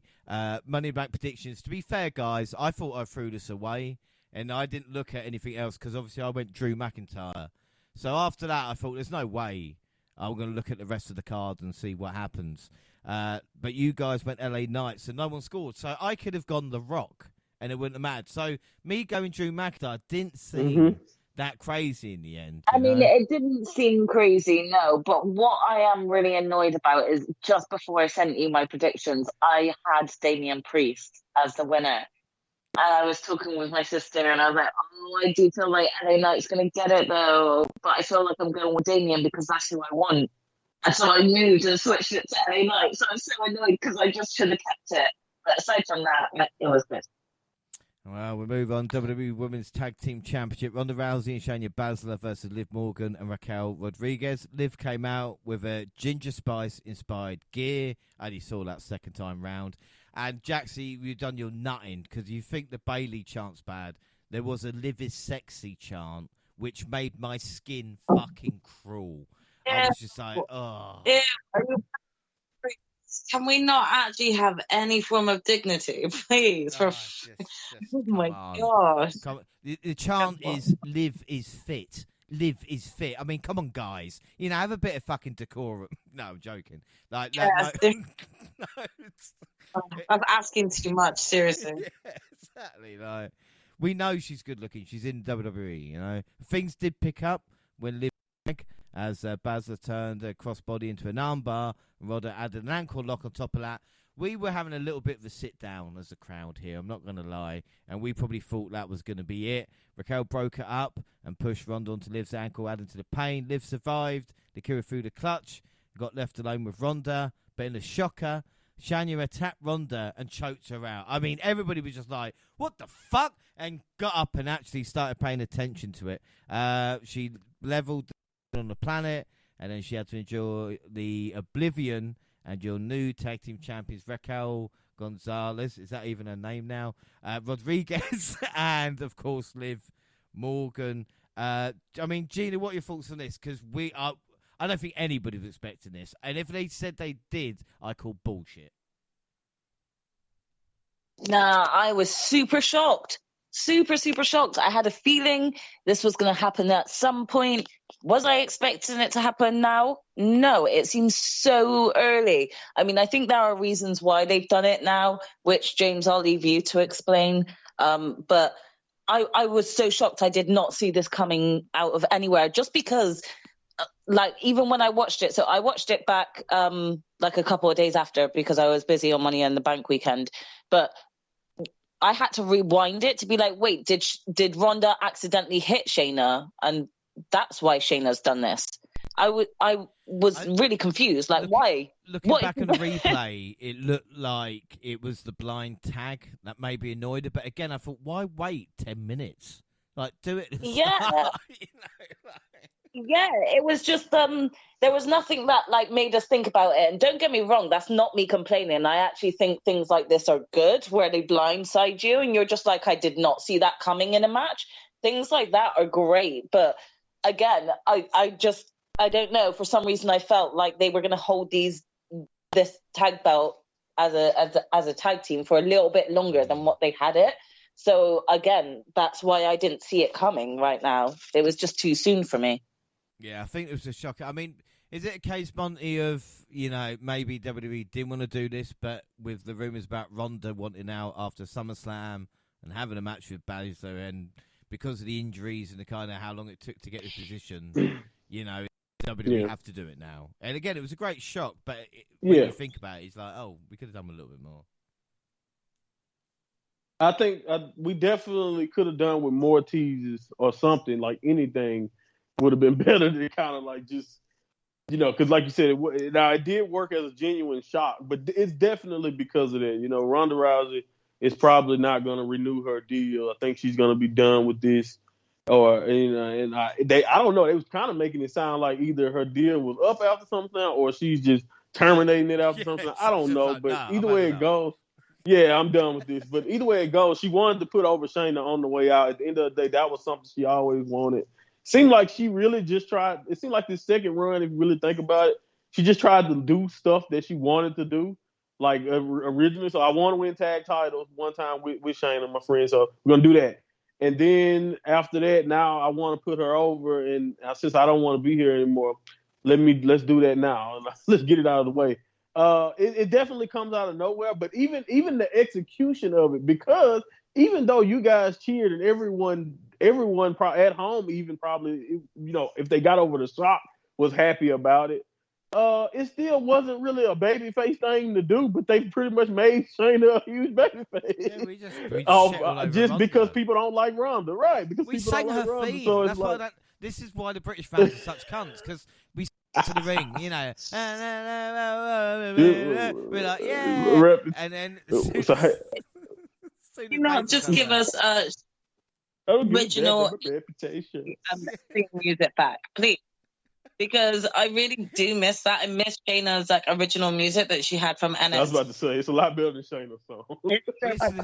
This is the thing that's going to be interesting to see, because obviously now with Baszler, but the problem with Rousey is that obviously it's not worked. But what I found interesting, Jaxie, and just looking up, is the fact that Liv Morgan now has pinned Ronda Rousey 2 years in a row at Money in the Bank. Or is it 3 times? You pinned her 3 times in total, I think. 3 times in total. Once at Money in the Bank last year, obviously cashing in, and then this year winning the tag titles. So Ronda has kind of given a little say, because Liv is in a stronger position now than she was before she won Money in the Bank last year. Let's have a bit of positivity. I definitely agree with that. I just also, again, because you got the likes of Dakota Kai up in the main roster, I'm still a fan of her and Raquel back in NXT. So for me, I just don't see Liv and Raquel as I don't feel like there's been enough time given for me to believe that they are going to be like a really formidable, strong tag team. But I'd kind of like it if they could eventually bring back Dakota and Raquel together. I think those two worked really well together. There's so many. I mean, Raquel's had more partners than. Oh, go on, yeah, she's a revolving door. Yeah. No, you're right. She has a revolving door at this point. But I was about to say that Liv and Raquel does not seem like they fit, but somehow they never lost the tag up. Like they never lost. Like they passed them up. So I didn't even realize that until Michael Cole said it. I was like, oh yeah, you're right. They didn't never lose the belt. She just got hurt. So. Yeah. It's like then you start to wonder, was this just all a vehicle to get them the belts back? But once you get all that extra content, it started to make sense though. If Ronda, like you said, even with teams like Metaphor and NXT now, because I'm going to count them now. I like Lashley now. You've got the other teams on the main roster, like we talk about Dawn and Fire, Chance, Katana Chance and Kaden Carter. So it's going to be interesting to see what happens with the women's tag division as we move on. Scores for that match, though. Gina, what would you give it out of 5? This is difficult because it wasn't exactly like a standout 5-star match for me, but the shock with Shayna really is one of those really nice shocks that you're not expecting. So even though I'm mad and kind of lost this one, I still think I'm going to give it at least 4.25. Because I still think it was a decent match, and I was super shocked by that ending because it wasn't expected. Monty, what about you?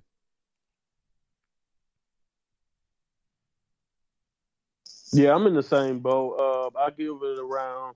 The match was solid, in my opinion, enough until we got to that finish, and the finish kind of really made it. It's pretty much the most memorable part of it. So I give it 3.5 overall. And Jaxie? Yeah, again, I do feel like this ending kind of just put you in a bit of a weird position because, like Monty said, the match overall was kind of great, but the ending kind of overshadowed the match itself. So I'm gonna give this a 3 3/4. Yeah, I'm gonna give it 3 3/4 as well. Predictions: we all went Baz and Ronda, so we all haven't scored yet. So we all patted ourselves on the back for winning Forbidden Door, but 2 matches in and we've still got fuck all. We see Damian Priest interviewed. He will be champion. We get a Mission Impossible trailer. Not too bad. Intercontinental title next. Gunther versus Bro Riddle. And Riddle wasn't that as well received as Gunther. Riddle tried to come out hot, but one chop floored him. Then Gunther targeted a damaged ankle. I don't know. Maybe wear shoes if you've got a bad ankle, something like that. Protection, especially against Gunther. Riddle got in some hope spots like the floating bro, but was handily dominated here. The finish out of a powerbomb, only to end up in a half crab. Then when he didn't tab, Gunther chopped his injured foot. Yes, he chopped the foot. He then snapped on the Achilles lock, and Riddle tapped out. This was basically a squash, Monty, wasn't it? You know, Gunther, how fucking dominant is Gunther? No one, can anybody touch him at this moment in time?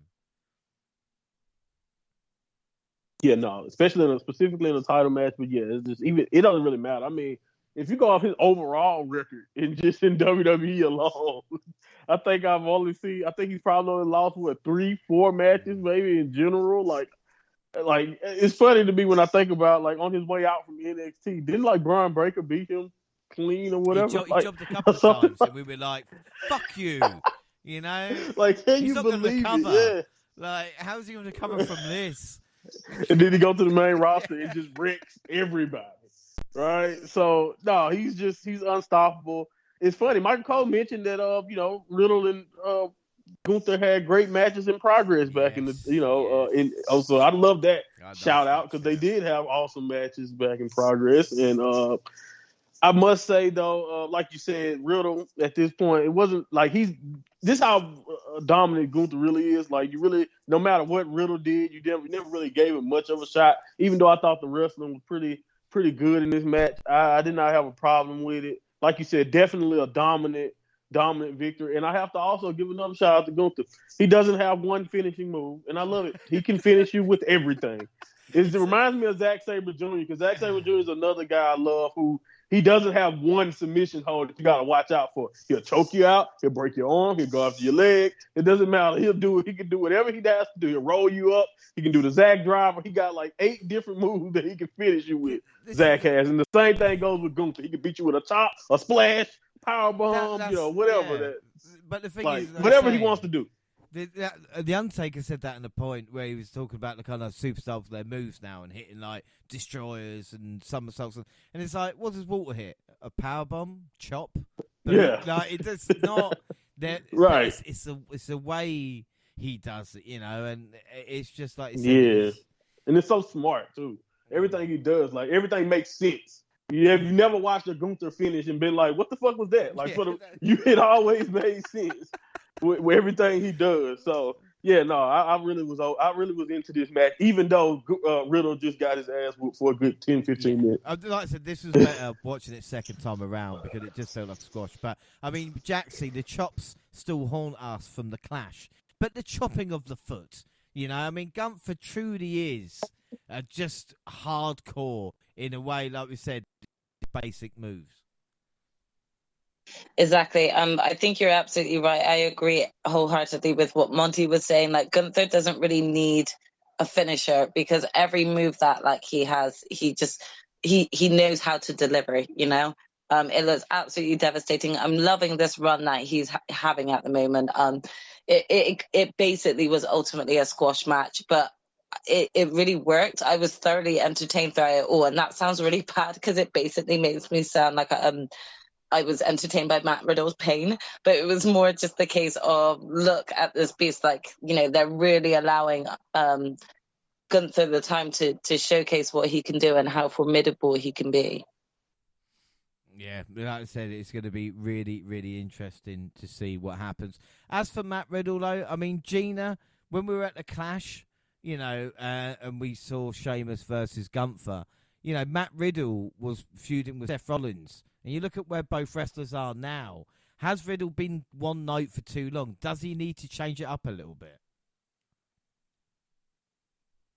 He definitely does. I think what's happened here is they're trying to... I don't know if they are. This is just an assumption. But I feel like they're trying to wait, or they were trying to wait for Orton to come back and then have, Orton back with Riddle.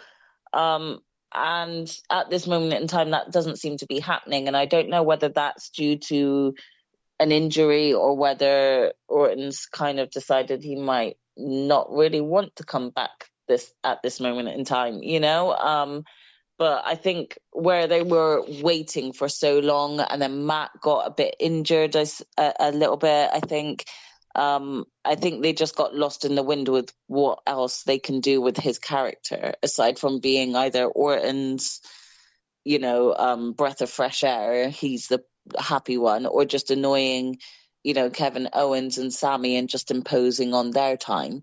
So right now he's kind of just fallen between the cracks. And like you said, I was a little bit shocked.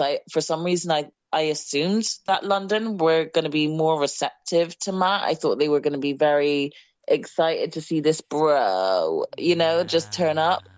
But when I heard it, I was like, that's not it. That's not it. Like, so they definitely need to do something different with his character. And I don't think they should do the exact same where they, just turn him heel. We're already getting that with Bianca Belair. Don't do too many of the same stories at the same time, but they do need to do something different with his character. Well, one thing I will say, and again, going back to the Undertaker show, there was a guy sitting next to me from Belgium who had travelled there on the Thursday and was leaving on the Sunday. And he was basically talking that WWE haven't done a kind of event in Europe for a very long time. The closest they kind of get to is Paris.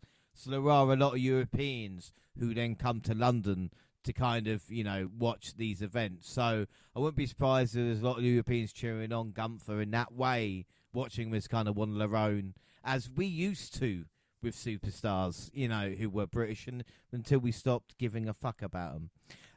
But as for the match itself, I mean, Monty, what match out of 5? Yeah, even though it was like a competitive squash match, I ended up with like 3.9, I guess would probably be where I end off with. So, yeah, I thought it was, like I said, it was really, really compelling for something that was so dominant. And like you said, maybe I enjoy Riddle getting his ass a little too much, but yeah, I was into it. Jaxie, what about you? Yeah, I mean, I really enjoyed this match. I actually am a really big fan of Gunther's, and I just kind of really like watching him like crush people. So this match for me, I gave it a 4. And Gina? Yeah, again, I'm biased. I really enjoyed watching Gunther just continue to be elevated, so I gave it a 4. Yeah, I gave it a 4 as well. Predictions, we all went Gunther, so we all got our first point. Yay! We're all on 1. Yay! And then what happened, everybody? Well, Drew McIntyre returned, and as you all saw, I lost my shit. I mean, my soul nearly exited my body. I literally, as soon as I heard the music, I was like, okay, James's soul has just left the arena and is just all the way at the top right now. He is gone. I was saying, I bet he's screaming like the biggest bitch ever in that arena right now. Yep, I was. I really, really was. Like, there's a connection with Drew. And I know it's silly. I know people say with wrestling, but this is what makes wrestling so special. And after just wanting to clash and all the talk, being out since WrestleMania 39 and just seeing him return. I know it wasn't in Money in the Bank, but by God, like I said, I was living my best life at that time. We see Drew come in, hit the Glasgow Kiss and the Claymore. I started the old Drew McIntyre chant as well. I have you know, everybody. I was singing my heart out. Unfortunately, the next half hour, 45 minutes, was a kind of blur of noise and celebration. But again, like, what a moment, I mean, Jaxie, to see Drew McIntyre return, it feels right. It's just right. And what a match it will be against Gunther. Yeah, I mean, I'm not going to shy away from that. I think it will be a brilliant match between Drew and Gunther. You didn't want to leave it too long to bring Drew back, and as you said, we hadn't seen him since WrestleMania. So it's really nice to actually see him make his return within the UK, Yeah, no, I loved it. Gina, what are your thoughts on Drew coming back? I mean, I think my first thoughts were tainted by, oh God, James got his damn wish. But then after that, I was kind of thinking, oh my God, yeah, like we haven't actually seen Drew in a hot minute. He's been gone for a long time, so it is actually nice and refreshing to see him. I am a little bit worried on how he's going to be booked. I mean, I have a feeling I know where it's going to go. We're probably going to get him being the one to take Gunther's crown. And what I want to know is if they're going to capitalize on Drew getting that win over Gunther, whereas no other wrestler has been able to do it so far. And are we going to then push Drew to then keep going higher after beating Gunther and overcoming that obstacle? I just hope that they do it right, regardless of how they do it. But yeah, I am excited to see that he's back and see what he's gonna bring to the show. Do we know if he's on Raw or SmackDown? Yeah, I think Raw going forward. He's on Raw. Yeah, he's on Raw. He's on Raw. Okay, yeah, I think that'll be the better show for him. But yeah, it'll be interesting to see what they do with him going forward. Yeah, he's just a lovely person. I was happy to see him, but please don't beat Gunther until he pass Honky Tonk Man. That's all I ask. Whoa. All Drew wants, please. Right, his dream has changed. He said he wanted to win the world title in front of his home fans, right? And now he wants to win a championship, not a world title, just he wants to win a championship in front of a stadium crowd. That's all he said. You see? So give it time. Well, what are we gonna? He gotta pass Honky Tonk Man, Jay. Look, I can give give him Honky Tonk Man being up there. Be patient. Be patient on this. Gunther deserves to actually have like a sort of he should be the longest reigning champion. No, Drew McIntyre. Drew McIntyre should beat him and be the longest reigning champion of all time. With this time next year, we're talking about how good Drew are and how great Pretty Deadly are tag team champions. Yes, boy. He can't have it all. Yeah, in the title picture. So let Gunther just actually have this first before Drew. You turned into a child again. Yeah, no, we are. We're getting rowdy. So too. Move on, because like I said, the next hour after Drew, trying to calm myself down, singing Cody's theme, booing Dom, being mightily impressed by Rhea Ripley, woeing again, and then we realised we had a match. It was Cody Rhodes versus Dominic Mysterio. The crowd knew the second verse to Kingdom, which you don't see every day, considering I don't think Gina knew the first verse. But again, we really got into it. Dominic was a great heel, taking off Cody's running at every chance he had and hiding behind Rhea. He also removed the turnbuckle pad, taking every advantage he could. Cody got his hands on Dom fairly, and he dominated him as you expect. Rhea distracted him. Cody opened the door for a 619. Cody blocked it. He hit the spinning Alabama slam. Cody cutter, and then won with the crossroads. And I will say as well, Jaxie, I mean, I don't know about this match, but Cody was the most over face. People were actually standing for him, and this match didn't mean shit. People were also disappointed Brock Lesnar didn't show up, but he hates the UK. Yeah, well, I mean, again... There's no way Brock was coming. Was that really the real reason? That was not the real reason. Brock is not coming over there. I'm sorry. They was going to have to pay him $1 million up front. Yeah, when the last time he's been in the UK, James? Do you know? 2002. Exactly. Stay on your farm with your tractor then, Brock. Fuck you. Okay, so... Fuck Brock Lesnar. Yeah, I just felt... I felt like more entertained during this match more than anything, and I think it was from a Dom point of view, you know, just seeing him acting like a little bitch, because that's what it was. It was just him being an annoying little bitch until Cody could put him down, you know. So I felt like this probably could have actually been a match that was on the SmackDown before. It didn't really feel like it needed to be on the Money in the Bank. The reason why, if they'd have done this and Brock decided to get off his lazy ass and actually turn up in the UK, then that would have made more sense as to why it was on the pay-per-view, you know? I might have had a heart attack at that point, though. That's the only... Because we were singing Cody and we were teetering at that. If Brock had showed up, I think that might have been like, oh, shit. But... Yeah. But I'm just saying, yeah, like, even though it was a good match, it probably was a match that could have been on the Friday before. But still, overall decent. I kind of knew this outcome would happen. I didn't think that they'd actually let Cody lose to Dom, considering Cody's just been on a real losing streak against Roman and then Brock and then this, that, and the other. So give him something, right? Well, this is the thing, and I think this was just for singing Cody's theme, calling Dom a wanker, just kind of getting into it in that way. It was weird as well rewatching it and hearing Cole and Wade decide to not talk because the crowd was just too loud. I cannot remember the last time. Cole's like, I just can't hear anything you say. Another interesting thing as well were the Bud Light adverts. Interesting in a PG environment, Monty, I think. When you think little kids are watching, Mum, can I get a Bud Light? Watching Cody Rhodes after he wins. I think, though, that might have something to do with kind of UFC and their involvement there as well. But I just think it's interesting that they're advertising beer. Very interesting, but at the same time, not surprising. Those same little kids, especially if they're American, see those commercials right in the middle of their cartoons. They're watching football with their dad.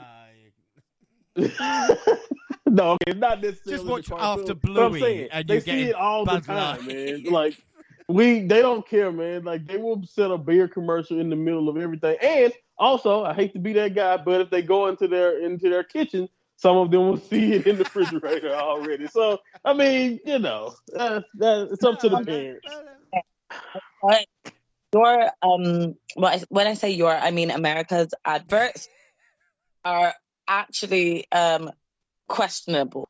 The amount of adverts that you get in between wrestling, especially in the UK. Listen, you guys seem to have some issues here because you got so many advertisements for taking certain tablets or this, that, and the other. Everything. And then right at the end, you get all of the T and C's. Don't take this if you've got this. Don't take this if you've got this. Don't take it. Right. You got the warnings at the end. Consult your doctor. Consult your doctor. Basically, go to your doctor, people. Go to your doctors. He gives Excalibur a run for his money. Yeah. Capitalistic Damn society. Americans. We are what is wrong with you, Monty? Yeah, what is wrong with you? It's all about the bottom line, man. All about the bottom line. They don't beer care. to children. Think of the children. I'm used to it. Right. Hey, you know who we blame? The parents. We don't blame the companies. It's the parents' fault. So I don't know. It's just that's very American of us. I'm not surprised. Right. WWE is really picking up the sponsorships too. By the way, it's like every live event is something different. I suppose we didn't have the Bud Light Money in the Bank ladder match. I think that's the next step. The logo in the middle of the logo, ring. the big Anyway, scores. Jaxie, what would you score this out of 5? I'll give it like a 3.5, 3.5. Sorry, I'm not. It was decent, but like I said, it could have been on like a normal SmackDown. Gina, what about you? Yeah, same. And Monty? Yeah, I gave it the exact same rating. 3.5 is right where it needs to be. You guys were great. They did a good job, but it was pretty basic. It was it really felt like a house show at that point. That particular match right there. Because I was really expecting at least a couple more bells and whistles, like Rhea getting more involved, Dom literally trying to screw him, anything. But we just kind of got a basic, match with a pretty normal finish. So, 3.5 is fair. Yeah, I give it 3.95. Like I said, we were great singing Cody's theme. Predictions, we all went Cody, so we're all on 2. Next, John Cena. In his first appearance since night 1 of WrestleMania 39, made a surprise appearance. We just lost our shit. When you think it's just like a video they're playing of like John Cena in the latest thing, and then you go, oh no, it's his entrance video. Oh no, he's coming out. What? And the kid... Even with the show in his music. Well, I was about to say, the kid next to me as well was just like, I've seen The Undertaker and John Cena one day, and I was just like, bless your heart, as I screamed in his face, it's John fucking Cena. And he came out, and Cena gave a promo about London and wanting to bring WrestleMania there. And we might have reacted to it. I can't really, at the moment, I don't know if I'd be cheered or not. Maybe a polite round of applause. Until Grayson Waller interrupted. stating he preferred WrestleMania to be in Australia. One of them about seeing his previous losses and saying that you just need a viral moment. Well, Cena performed that with an attitude adjustment to end the segment. We sang, we laughed, we called Grayson a wanker. He got rightfully his. Cena got what he deserved. It's Jaxie, it's crazy to think John Cena, who was booed out the building and we were singing his song and even mentioned it, you know, it was his time is now, his time is up, it was so much fun. And Cena is just so loved now. It's incredible to think that his journey the last like 15 to 20 years, you know. Definitely. I mean, it was a shock, but, you know, for once, it was one of those nice shocks. I must admit, I was just kind of like, what are you doing here? But, like, it's the effort that was made, unlike someone, Brock. Like, John Cena flew over here just to give a promo. You know, you got to give the man respect for that. Like, he came to deliver that in person. He could have Zoom called in. He didn't. He came in person. So, yeah, you got to give him respect where it's due. And also, Monty, we talk about Grayson Waller. I mean, what a huge moment this is for him. You know, he's the Grayson Waller effect, and now rubbing shoulders with John Cena. Yeah, man, that's what I say. It shows the faith that they have in him on the mic, because John has a reputation of, you know, he can definitely, if you're not ready for that moment, he will highlight it. And you guys were on Grayson's ass, and he kind of handled you guys really well. He handled you really well, man. I kind of like how some of his petty replies back towards you. Well, when we called him a wanker, he goes, I don't need to. I don't need to do it, mate. I don't need to. I'm like, there you go. We were like, there you go. We are wankers. And then you guys made me sad because you didn't do the oi, oi, oi chant with him. No, fuck that. Set you up We're playing Australia. Monty, we are playing Australia in the Ashes at the moment in cricket. Right? Australia are the enemy. Like, yeah, man. Yes. I know he knew that. He knew that. That's what I'm saying. He's smart. Worked it well. So smart. Gina, WrestleMania in London. What are your thoughts? Do you think it's a good idea? Yes, because I think they will make money on it for sure. It's definitely a clever marketing plan. They will make a lot of money on it. Does it feel any different to any other pay-per-view that will be coming to London? Not really, just because WrestleMania always seems like such a higher platform. So when they announce it in places like New Orleans or Las Vegas or something like that, it just feels like it's on that. Pardon? I said shit places. I think that. I don't know where I live mighty close. I live mighty close there now. I think are more glamorous. For me, I think they are places that are more glamorous than London, for example. So I'm like, really? You want to bring WrestleMania here? Like, but that's not me looking down on it. It's more a case of, I think it's on a platform and it should be held in certain places. But I have no problems with it, so it's exciting. So you did watch the press conference, James, right? You watched the press conference, right? And it sounds like Triple H basically said John Cena was blowing smoke over you guys. No. Monty, can I say, right, thank you very much. John Cena was saying that the UK should get WrestleMania when I saw him at the O2 back in 2010, all right? That's fair, though. He has been saying that a long time. I'm not saying he hasn't. But when he said it gave off the vibe that he knew that it was going to happen. And it was not. It is not in the car. When he was going, I thought he was going to announce WrestleMania. Right. But again, don't believe it. I do not believe that it's actually happening. I think he came out just to chat shit, and that's fine. But I also was just like, you know, even if this does happen, the ticket prices are going to be extortionate. I don't even think about how many people are going to get ripped off for tickets for these. And I'm still contemplating whether or not I'd even think it would be worth it. So, no. For a while. So, in all honesty, it was nice to see John Cena, but I also was like, you lying. Yeah. Well, if it makes anybody feel any better, the crowd... So pessimistic. Well, the crowd then had to settle down for the Women's Money in the Bank match, which, again, is not fair, because we're like, we need to rest. Oh, shit, it's the Women's Money in the Bank match. Here we go. So it was Bayley, Becky Lynch, Io Sky, Trish Stratus, Selena Vega, and Zoe Stark. Great to see Trish live in person as well. And they went after Becky in the aisle, while Damage Control isolated Selena in the ring. Then the two teams went at it. A few spots early on felt a little awkward, like Trish flipping onto a ladder just to do nothing. And then the continuing storylines, of course, with Becky dealing with Trish and Zoe in Damage Control having issues.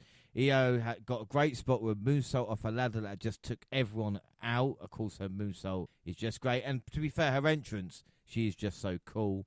To stop Zelina from winning, Trish and Becky had to work together. This led to them fighting. The tease were trapping Becky in handcuffs, but she fought them off. Trish and Becky fought at the announce table, and Trish took the manhandle slam on a ladder. Zelina decided to take that up a level and hit a sunset flip bomb off a ladder onto another one, which was just madness. Io was alone with a shot to win, but Bayley cost her a match. Bayley did sell it set. Bayley and Becky went at it, but Io got the cuffs and cuffed them together between the open ladder. Io then climbed over Bayley and won the match. Gina, I mean, what are your thoughts? Because I think it's probably one of the cleverest finishes I've ever seen at Money in the Bank. And I think the match maybe started slow but grew into something really good. Definitely. It's such a clever finish, and I didn't see it finishing that way. I haven't seen a finish like that before, so I don't know if it has been done before in Money in the Bank, but I just thought, yeah, that's how you get that win in, for sure. Again, like you said, there were some great spots, and I do feel for the women because I feel like everyone goes a bit quiet for the women, but then they pick up because they realize that the women are giving it their all and they're actually doing sick moves, and Zelina and Zoe for me really stood out in this match. I feel like they both shine a lot on their own and just showcasing like their power, what they can do. Zelina showed herself off as more of a high flyer as well, because we always tend to have at least one high flyer in Money in the Bank matches, and literally I just feel like Zelina did it for the females. I definitely am happy about the win and who got the win as well. I can't express how excited I am, because this is the outcome that I wanted, but I also feel it's the outcome that's deserved. We really have not done these NXT call-ups justice, and Damage Control, or at least Io and Dakota, they were some of the earlier ones that had been brought up, but we still kind of haven't really done much with them. That yes, they've had the tag belts for a while, but to be honest, they've still kind of been, the lapdogs of Bayley. So for me, I do feel like both of them need their own time to shine, and Io, she just deserves it. So I'm so excited. And again, it was such a unique finish. It was exciting. Yeah, no, it was excellent. I mean, Monty, you know how cool I think Io is. So again, talk about connection with someone. But I think she was, even everybody there, I think, might be bigger stars in the match, but she was kind of like the favourite to win, and people were kind of really, really happy. I think she deserves it. Oh man, it's well deserved. It's one of those things that too, if you don't know much about her outside of what she's done under the WWE umbrella, like she's really accomplished already just with NXT. But like honestly, like she's really literally like in Stardom was one of the greatest women ever, like to ever wrestle for the Stardom promotion. So literally when she came to America and what she's been able to do to continue to be that, because even though Kyrie was also one of the greatest, but her run kind of fizzled out. We talked about how awesome Asuka, even though she's not really just associated with Stardom, she was just great in Japan in general. Asuka is we talk about all the time how, they've dropped the ball plenty of times with their execution of Asuka, even though she has established one of the greatest careers of all time. So it's well deserved easily that Io should have been should have this accomplishment. I think the timing is right too with the story they're trying to tell with Damage Control. They've teased a little bit of a split with her and Bayley. Not sure if I think we're gonna have to wait on that too. It's gonna happen at some point. We obviously can see it, but we're gonna have to be patient with that. And I just think, like you said, the finish was just genius. It made her look so much smarter than two of the most popular and most noteworthy in the women's division with Bayley and Becky. To do that to them is also gives her a notch in her cap. And it's just, again, I thought it was just a great time. Also, I want to give some credit. Like, Trish Stratus do not have to be taking manhandle slams on the back of a ladder at this stage of the career. She don't have to be doing this. Yeah, what the hell? Like, seriously, like, you got to give her some love and props for even doing this. Why would she don't have any reason other than the fact that she's never had a ladder match to do this. And she's out there doing that, bumping just like the rest of her. Came away with the stuff on her, with the mark on her nose. So she definitely earned, even more respect than the mountains that she already have. Like you said, Zoe looked good. The Zelina spot was perfect. They gave her amazing red shout out. I thought I'd never hear Michael Cole or WWE ever give love to the amazing red, who they shouted out as Zelina's cousin or I think it's cousin. I think he said, but either way it goes, yeah, it's a relation to Zelina there because she did do the Cole red. So again, awesome stuff there with that. And like you said, that finish was just perfect way to cap it off. EO was the perfect person to win. They didn't give the crowd or anybody what we was expecting or what we wanted that finish to the first Money in the Bank, but they wrapped it up perfectly here. Yeah, I think about that. And again, Jaxie, it's like obviously with Bayley and Becky Lynch being the stars, but this was a chance for kind of EO and as Monty said, Zoe Stark had a couple of impressive moments. Vega, you're picked, looked quite good in this as well. Like I said, like Code Red. I think Sky was the right choice. You can tell with the crowd even chanting you deserve it. And I think when we've had such a good men's match, for the women's match to kind of deliver as well is a real achievement. Yeah, I mean, I agree with a lot of all of your points that you've made about this match. I think there were some great spots, and I feel like Zelina, just like Santos, did really well and was one of the standout wrestlers of this match. I am happy, very, very happy that EO won, but I'm annoyed because I went Zelina Vega. So this is my first loss over everyone else. So I was a bit bitter and a bit sore about that. Not gonna lie. Well, like I said though, it's impressive that each woman got a kind of moment to shine in this matchup. Out of 5, Gina, what would you score this match out of 5?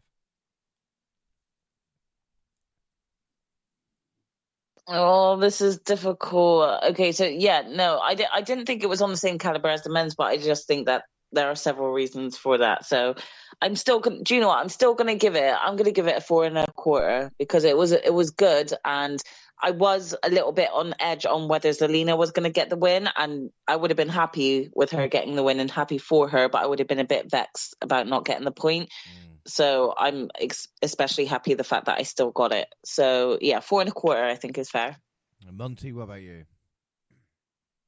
I gave it 4.5, same rating I gave the men's. It may have not been the best match, or at least had more moments than the men's match, but I enjoyed it the same amount, particularly that finish, because again, that might be the greatest ladder match or Money in the Bank ladder match, or at least the smartest finish I've ever seen. Even though I did kind of wonder, why Becky still got some cuffs on, and EO showed me why she still left him on. But anyway, it was definitely, I really was really into that finish. So I didn't deduct any points, even though I will admit that the men's match probably was better. Yeah. Jaxie, what about you? Yeah, I gave this match a 4 for me. Yeah, I gave it a 4.5. I'd say it really built into something special. And the finish, I tell you what was funny, though, because obviously watching it, and you see the replays after the match, but EO was on top of that ladder with those two handcuffed for a good 8 minutes. In between when she first won, so when they showed the replays to when they show on top again.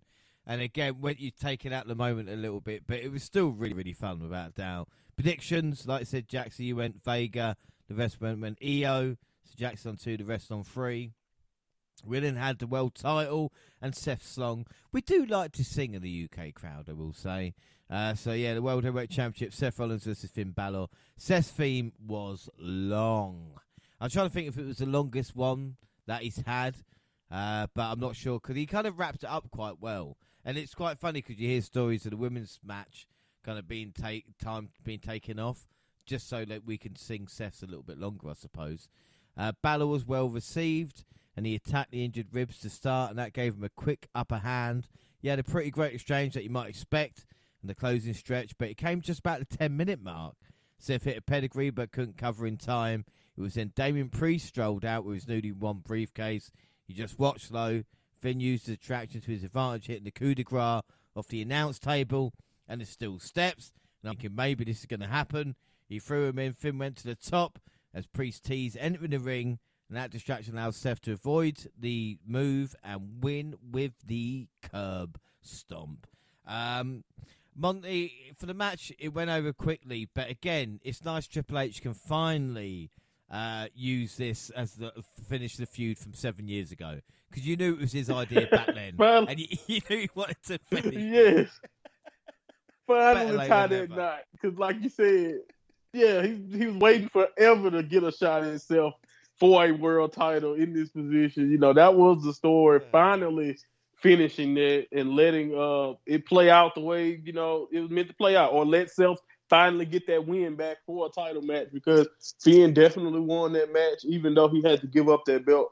So, yeah, man, it was cool to finally get that conclusion. My only problem with this match, as good as it really was to me, the Priest tease, I thought it was a little soon for that, especially with his stablemate fighting. Again, I know this is kind of playing into the teasing of an implosion in Judgment Day, because him and Finn hasn't been getting along. But I thought Finn, honestly, at that point, I was so aggravated for Priest choosing to stand up when he did that I was like, Finn, you might as well deck him now. Screw it. Just hit him. Because, like I don't know why he chose to get teased to get in the ring at that particular moment when he's literally trying to hit his finish. Even though, to be fair, Finn, I hate when people on the top rope get distracted with people who not in the ring. Like, dude, just do your move. Why are you worried about Priest? So again, it's not a lot of trust there. That at least that's what they're trying to tell me with this finish. But I thought the match was really, really good. Two pros doing what they do best.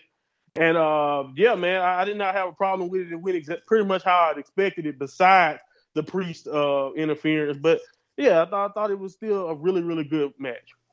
Jaxie, do you think there's been too many implosions? Like, we've had the Bloodline. Do we really need the Judgment Day to implode? That's true. You know, like, can we stop imploding people?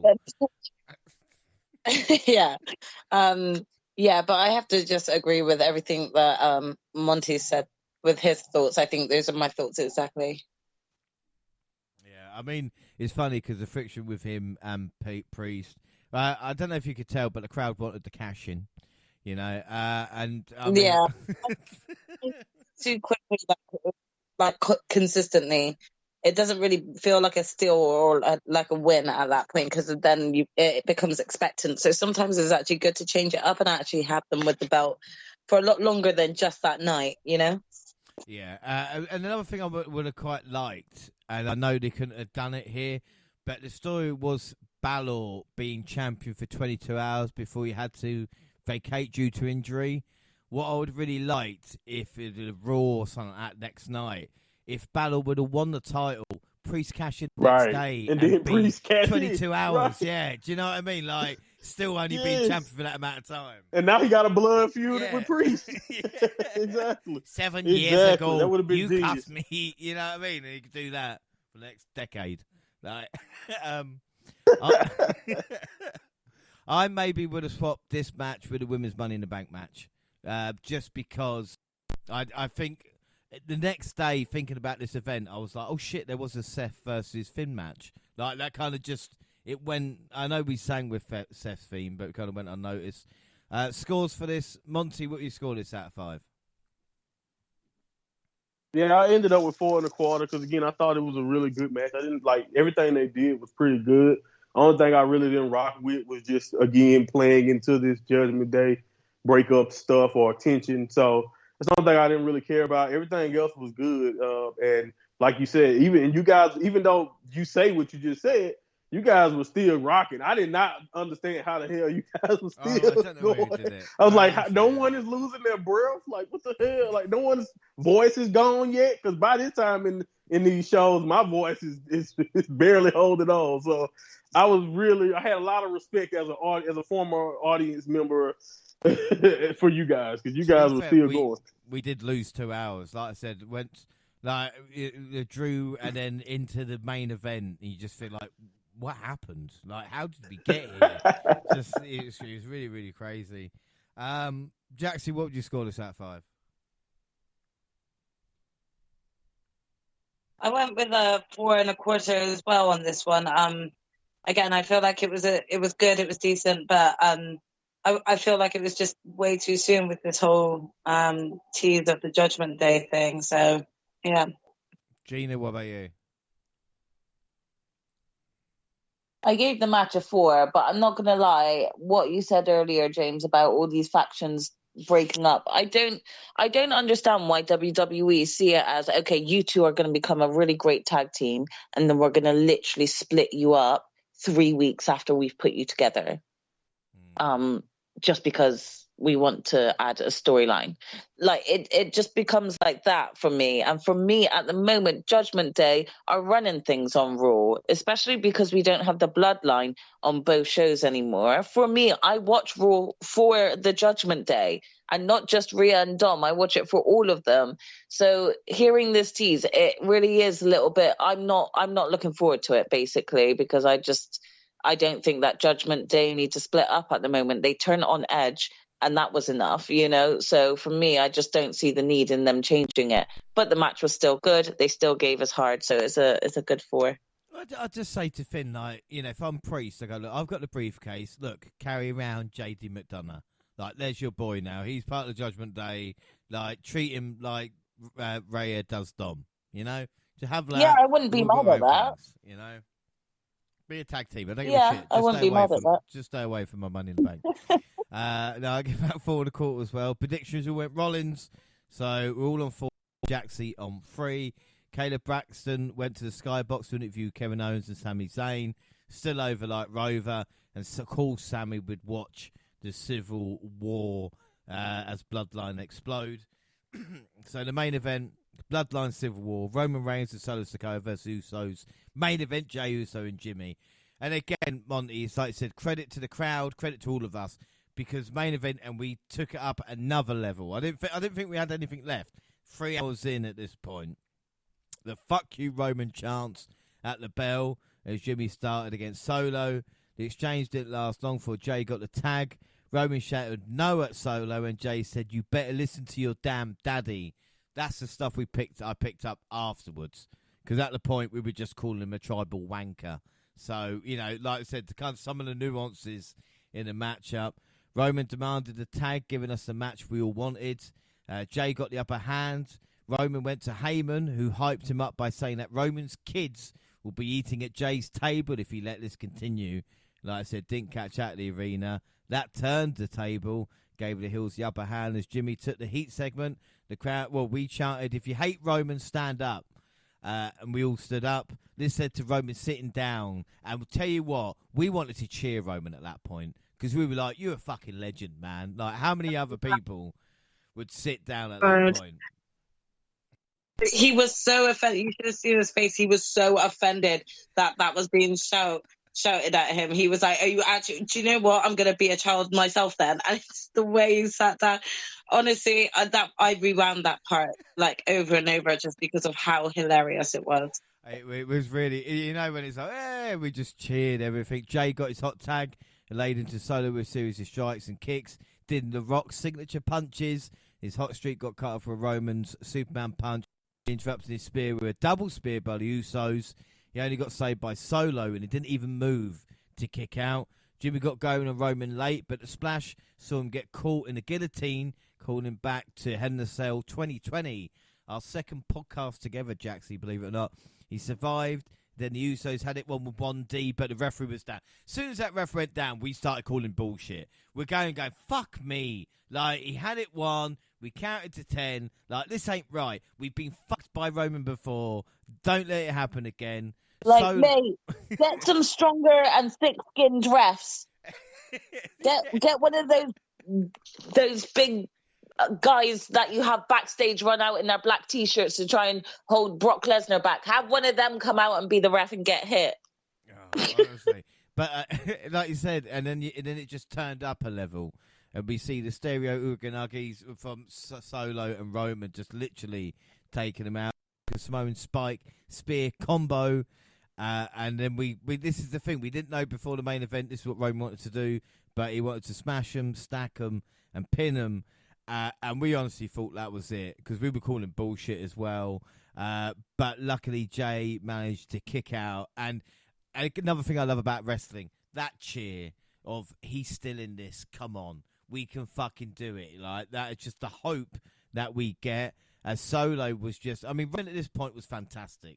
Just like in tears, couldn't believe it. And even Solo, there was one movement Solo went towards Roman. We were like, he's not going to fucking hit him with a spike, is he? Like, after the night we had, we weren't sure. He didn't. He just beat the shit out of the Usos and put Jimmy on the table. But as he was looking to send him through it, Jimmy managed to move. And then Roman realised he was by himself with Jay. Jay managed to kick out a spear. And that hit a low blow. Now, I didn't see this. Michael Cole didn't see this. I know a lot of people in the arena didn't see it because we wondered why Jay was getting up quicker than Roman. But we didn't mind as Roman had a barrage of super kicks and Jay went up top. And I know Shawn Michaels off the ladder WrestleMania 10, but I don't think there's more iconic splashes, and especially this splash by Jey Uso on Roman Reigns to get the free and become the first person to pin Roman since December 2019. And what's even more impressive is re-watching this event and realising how good Reigns was. He was spitting fire. The facials were probably the best of any wrestler maybe I've seen. And, I mean, Jaxie, after like 3.5 years, like I said, callbacks to when we did Clash of Champions and Hell in a Cell 3 years ago. Is there a storyline that encompasses more? Exactly. I don't think that you can actually ask for a better outcome at this point. Like, I did see that there was like a big conversation that went down on Twitter, you know, sort of on whether or not Jay should have been the one to have gotten that first pinfall victory over Roman. Yes, he should have. He deserved every moment of that. And as you rightly said, there were so many callbacks to their match together at Hell in a Cell that it would have been such a letdown to not have had Jay be the one to ultimately pin him, you know? This match just went hard for me. It was so...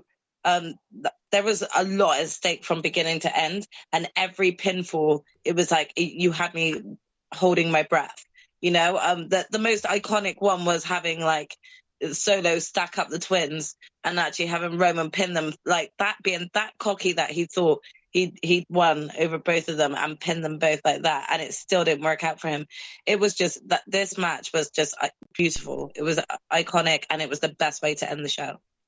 It really, really was. I mean, Gina, we've invested so much into this storyline, and I know especially with like the Usos how much they mean to you guys as well. To see Jay get this pin here and have an actual payoff and building up, it's just a great moment all round. Irrespective of me being there, I'm sure everybody watching just was having the time of their life. Oh, for sure. Definitely. Again, like you said, the Usos always will play a special part in my heart because, you know, I am a twin. So I always feel like I resonate with them.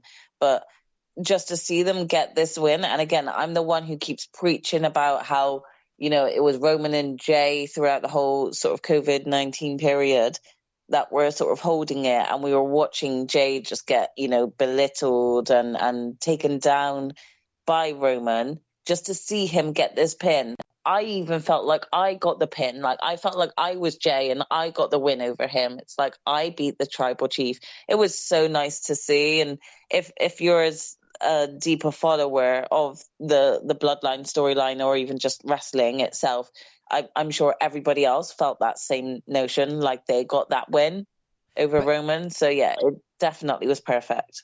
And another thing, and not again to be self-indulgent, but it feels like the story of the three of on this podcast is the kind of the WNR podcast is the new iteration, kind of when you guys, especially with Monty and Jaxie starting, and that this kind of being the storyline of the last kind of like said 3 years now, and to have this kind of payoff, you know, and I'm not lying, Monty. I know you've been to many events, but never has an end of a match turned into a party as much as this. You know, down since day one-ish. And I was singing that song on the podcast fucking months ago before everybody was singing it, you know. And another thing that Monty, I know you said this, but the UK finally gets Roman Reigns in the end. We finally see Roman pinned. Again, what a story considering everything that happened at the Clash, you know. Yes, I think, like I said, Triple H, remember how sad and destroyed you guys was after Wales. It's like, oh, look how miserable they are. So let me let me let me give you guys a feel good moment. You can get Roman back here in this setting, and it made sense in the story. Again, Roman. Also, you want to talk about Brock? Roman may not ever come back. He hates you guys now. You saw him sit down and tell the camera that you guys are freaking idiots. So you might not ever see Roman again. So you probably just screwed that up. So whatever. Just want to let you know. Like if Roman told us on some of the chants, that is so not fair. Like, I get to see Daddy Reigns up close. So if he never comes back again, I'm blaming this on you, Monty. You cursed it. But it was funny though. It was perfect though. You guys perfect because that's exactly what that egomaniac and whatever the God complex that he's become. That's exactly what he deserved, and that's what this was. Like you said, the reason why everyone kind of felt like they beat Roman was because it was cathartic. We've been waiting on so long for somebody to get over that hump, and it like you said, all the callbacks to the match, man. Like I saw it, like I was at home. I got a chance. I seen it when Michael Cole didn't see it. I was like, yeah, that's just like, just like the other match they did, Clash, I believe. When he low blowed him off the splash, and no one called it or whatever. So it was just like, oh, just perfectly executed. And then, like you said, then hell, even the finishing sequence tagged with the, up to the big splash that finished it was a callback to the very first time Roman got pinned in WWE, which was like 11 years ago at this point.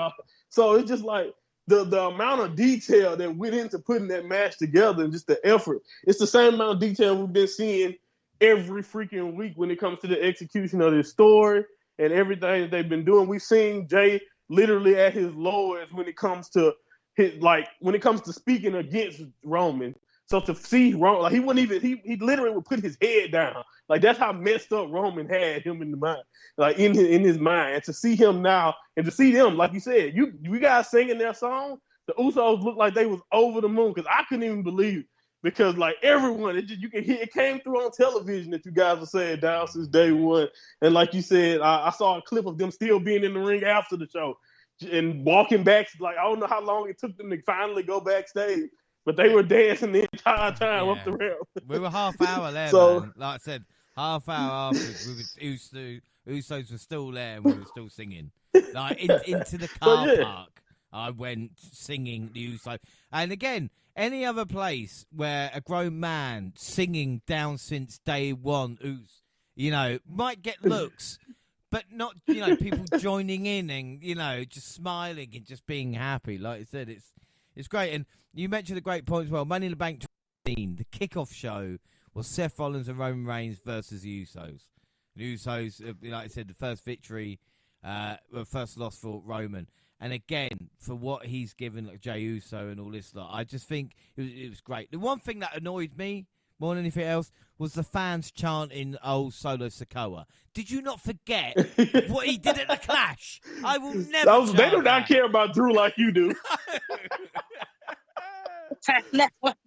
No one was remembering what Solo did at the Clash apart from you. I was like, "Fuck you!" The only one there. But no, that's another thing too. Solo is so good because while Roman, after they kicked out of the double move or whatever, when he stacked them, Roman, like you said, broke down, and Solo looked at Roman like, "This is my chief. Like, get up, man. Let's get back to beating their ass." Because like you can't just sit there and break down. Now we gotta finish him. Like I just love it. Like again, they showing so many subtle hints that Solo is eventually gonna get tired of Roman's BS too. So, like I said, it was perfect. It was perfect in every way, shape, and form. And honestly, James, you let me know every time. I don't know, man. We've been on a roll when it comes to these main events with Roman. Like Roman, say what you want. He may not wrestle all the time, but so far, every time he's in this Bloodline storyline, he's gotten a main event opportunity. He's knocked that match out of the park for the most part. Like the worst thing I can think of was like the handcuff situation a few years back with Kevin. And even that match was good up until that point. So Roman has been killing it, man. You gotta tip your cap to the Chief. And even people saying, "Oh, this is his first match since WrestleMania," you go, "Really? Like, is his first match since Mania?" Like, but you right. forget, it's crazy, like, right? Even you mentioned in jest about him not coming to the UK, but he's not wrestled in what is it? Yeah. 3 months. Like this lasts forever. Like I know they're saying they're only on like chapter 3 or whatever the fuck it is, but again, there is going to be an end game in place, and this speaking of end game, to have a civil war in the UK, because like I said, people will be like, "Where were you for civil war?" I was there, bitch. But again, what a match. I mean, it's 5s all round for everybody, I will say, unless anybody wants to disagree. Nope. No, sir. Excellent stuff. Like I said, what a story. Honestly, it was great. Rating-wise, now, because you know what my rating's going to be for this. It's going to be fucking stupid. But, again, we've been doing this now for a long time, guys, as you know. And do you remember when AEW shows were the kind of show to go to have fun and a sing-along and kind of watch the talent, and then it's become kind of a bit bloated, bit stagnated, a bit, the talent too much. It seems like WWE and AEW changed in the past couple of years with, the streamlined premium live events, 6 to 7 matches. Money in Bank was a party for 3.5 hours. 3.5 hours of singing, cheering and everything else, and that's what kind of events you want to go to. I mean, how much fun did it look? That's how much fun it felt. And these fans as well were investing their money and time for a show like this. I think for me, all it needed was like a cash-in or world title change, or maybe even like a 5-star match to be a 10. I can't give it 10, so I'm going to give it 9 3/4. Monty, what about you? Because this was just so much fun. Oh yeah. I thought it was a really, really impressive show. Actually, that last match I think had me so pumped and still ready for more that was for the first time I ever actually sat and watched the press conference. I usually could care less what any of them are saying, but it was kind of like with the first Forbidden Door for me. Like the first Forbidden Door, I sat there and I watched everything Tony had to say. I kind of regret it because those AEW ones be kind of long. But anyway, it wasn't bad. Like again, I really. Exactly. Everything about it, right? Just you're up at 2 a.m. and you still listening to Tony talk. Like, what the hell, Tony? Come on, can we move on? But yeah, no. This match again. I will always have a special place. That's another thing I love about these traveling out of the country, man. Like, do you understand how beautiful it is to be in America? Watch a show that starts at 2:00 in the afternoon. And then it's over at 5, and I'm like, oh yeah, man, this is awesome. I still got the rest of my day I can do whatever I want, and I saw an awesome wrestling show. So yeah, man, I really was into it. I'm not as high as you because I have to be I wasn't there. I have to be objective here. But I did give it 9 1/4 because it really was a very, very strong Money in the Bank pay-per-view. I didn't have a problem with any result, and I thought everybody worked hard. Nothing on this show was even remotely bad. So yeah, I thought this was like you said, a lot of fun. And if you thought this was a party, that's what I'll tell you. I've been to WrestleManias. That's what WrestleMania is. A lot longer, a lot more expensive, but that's really what it is. And the difference is with WrestleMania, it's like a 3-4 day party, depending on when you get there. But yeah, that's exactly what it's like. So hopefully London gets that because it will be special, even if they charge you guys your life savings. This is the problem. This is the problem because sometimes, like I said, with wrestling events, it can become a pissing contest. Like I said, if a few guys chat and go, I've been to WrestleMania 36, 37, 38, whatever. So that right, yeah. I'm in a crowd. It's like the guy will say many events, and it's like, oh yeah, well, went to the Clash last year or something like that, but I kind of won't list them because you know what it's like with some people. And again, I know other people. It's like, but every guy that's been to WrestleMania 3 times, there's a green shirt guy. So there's always a bigger fish, to use the Star Wars reference. So it's just to enjoy the shows. And even if you're thinking, well, I'll never afford this, go to your local wrestling shows. Go see the guys. Yes. And who knows? You get a connection with them. Who knows what they become in a few years' time? Like I said, start from the ground. That's why I was lucky to meet the guys that I met. And it's the same here as well. But, Money in the Bank was special. Gina, what would you score Money in the Bank out of 10? I mean, there were one or two matches that I felt like house shows more than premium live event shows. And so for that reason, I'm going to give it a 9. But I still think overall it was quite good for a premium live event. Yeah. Jaxie, what about you? I'm gonna go ahead and give it about an 8 3/4. I thought overall it was good. There's a few things that I just feel like they've dropped the ball with, either too soon or just not at the opportune moments that I would have probably have expected them to happen. So yeah, 8 3/4. Yeah, like I said, fantastic stuff. Match of the night, I guess, all the main event. MVP, we didn't say MVP. Monty, who's your MVP of the night?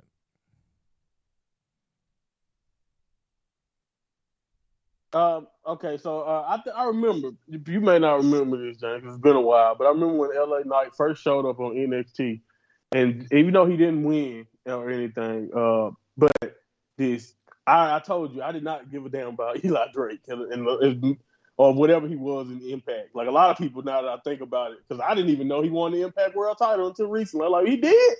That just show you how much I watched Impact. But again, I didn't care about him in WWE, but like once I watched him in NXT and I seen what he was doing and the promos, and you got the character work, and then you see what that has turned into on the main roster. LA Knight, just for how over it's just like nuclear type of feeling whenever he enters anywhere at this point. I have to give him some love. And the 2 Money in the Bank winners. Like I said, I'm very proud of Damian Priest and Io Shirai, one of the best finishes, and also like we said, pretty much definitely deserves this spot. I think since it's Money in the Bank, the Money in the Bank winners are who I'm going to focus my MVP on. But I definitely want to show some love to LA Knight because he's come so far, honestly, in my opinion. Not only in my mind, just for my personal opinion, but just to see how loved he is, not only in America, but now, and just to see everyone in that building wanted LA Knight to win.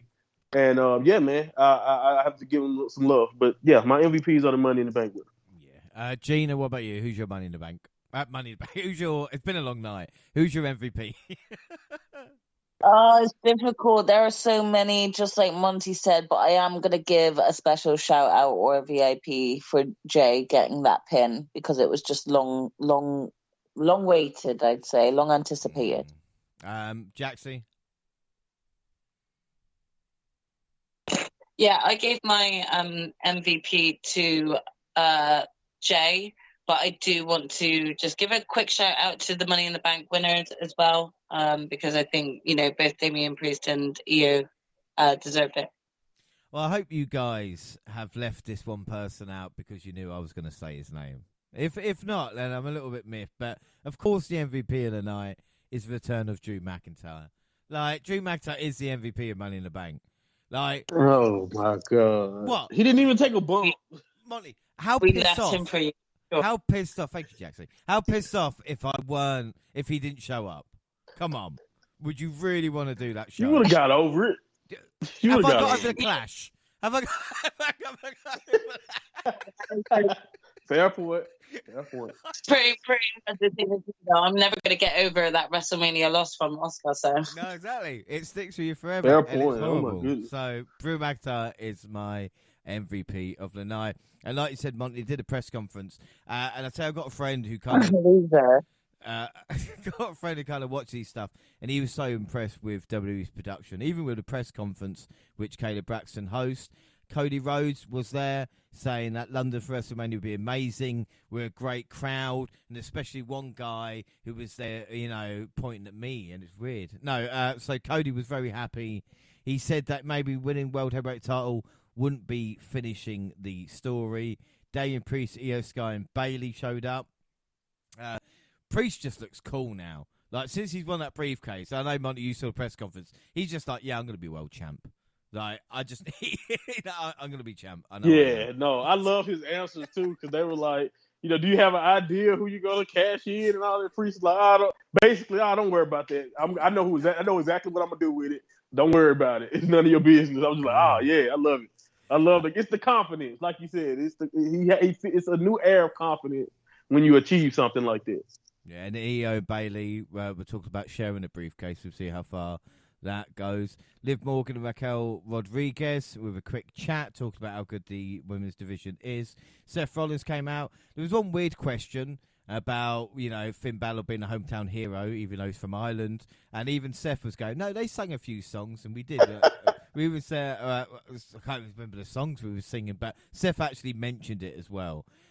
He also talked about Carmella Hayes and Nathan Fraser, which I know brought a smile to your heart, Monty, because they're our boys, Oh, yeah. But also, I want to mention that Nathan Frazier was one that he had to do out of principle. Mello is the true star because he thought of him immediately, but then he was like, well, I guess I have to say Nathan Frazier. But yeah, so there you go. Yeah, and then just had to bury Nathan. And then Triple H came out saying that the UK has been fantastic. Asked about WrestleMania, he says, I don't know. The problem is with WrestleMania is that they want cities to bid to have them. That's why Cardiff had crashed they last want money. year. They paid about $2.5 million to have the at Cardiff. London won't pay because, believe it or not, London has the most tourists of any European city, so it doesn't need help getting people. Why would I pay you? Yeah, well, there's two places. You should be paying us. New York. That's what London said. Yeah, New York and London are the two places that will not pay for a WrestleMania. So again, asked whether we'll have another premium live event in 12 months. He's not sure. He's also not sure about NXT Europe either. About Drew McIntyre, he's not sure about where all the stories come. He's not sure about a lot of stuff, really. Not sure about Butch. The UFC takeover, not sure. Everything British. Yeah, he's saying hopefully. But what we know is that the O2 SmackDown became the biggest SmackDown of all time. Most money for that. And Money in the Bank was the biggest arena show of all time, which means it was bigger than the first 20 WrestleMania, 21, 22 WrestleManias. Yeah. Bigger than that. That is just sensational, So really, that says to me they'll be back because they made money. They could print money. Like I said, they were printing. If they had LA Knight T-shirts and Money in the Bank briefcase, they would have made another couple of million. Like I swear to God. And quickly, because I know it's been a long one, but we'll just do Raw and SmackDown notes quickly. Raw, July 3rd. Annoyingly, Brock Lesnar returned to attack Cody because, like you said, Monty, he hates the UK. He's like, fuck the UK. Baltimore. Yeah, I'll wait till next night. Ronda Rousey was about to speak when Shayna Baszler cut her off. Wanted to see you here anyway. Right. Yeah, no, fuck you, bro. We never liked him, did we? Another person we never liked is Ronda Rousey, with Baszler saying we're sick of listening to you on the microphone, which, again, it's her best friend, and she's burning her like that. Yeah. It's just difficult. The knee Baszler hit on Ronda as well was very, very impressive. I mean, Jaxie, this is a Baszler you've been wanting to see for a while.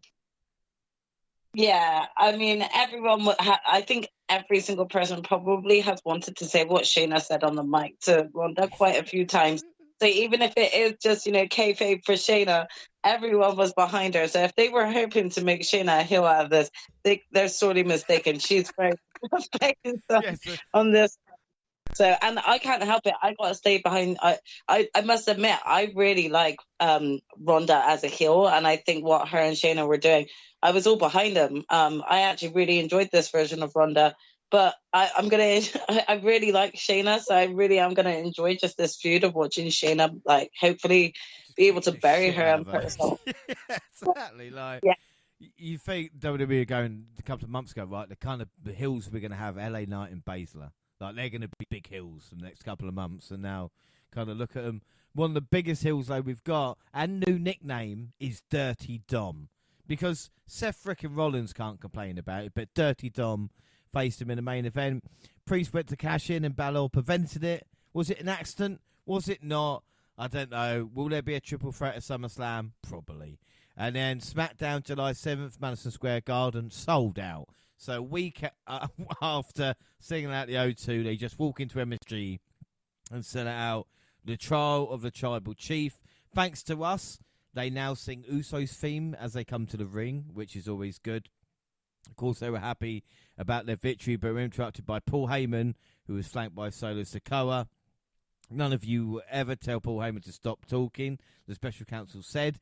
Just seconds before Sikoa stopped him from talking by taking the mic away, Roman Reigns, the undisputed W Universe champion, made his way out. He is so much with his character.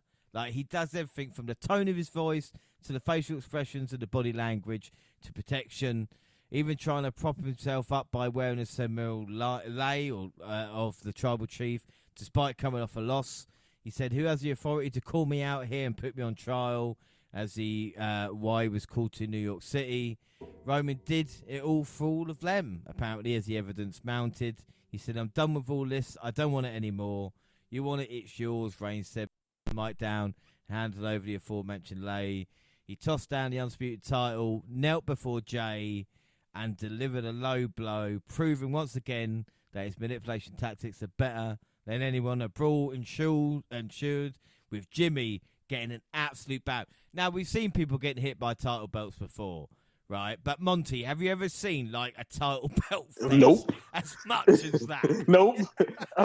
I've never seen you get down on top of a man and just keep hitting them with the belt. That's the first time I've ever seen that.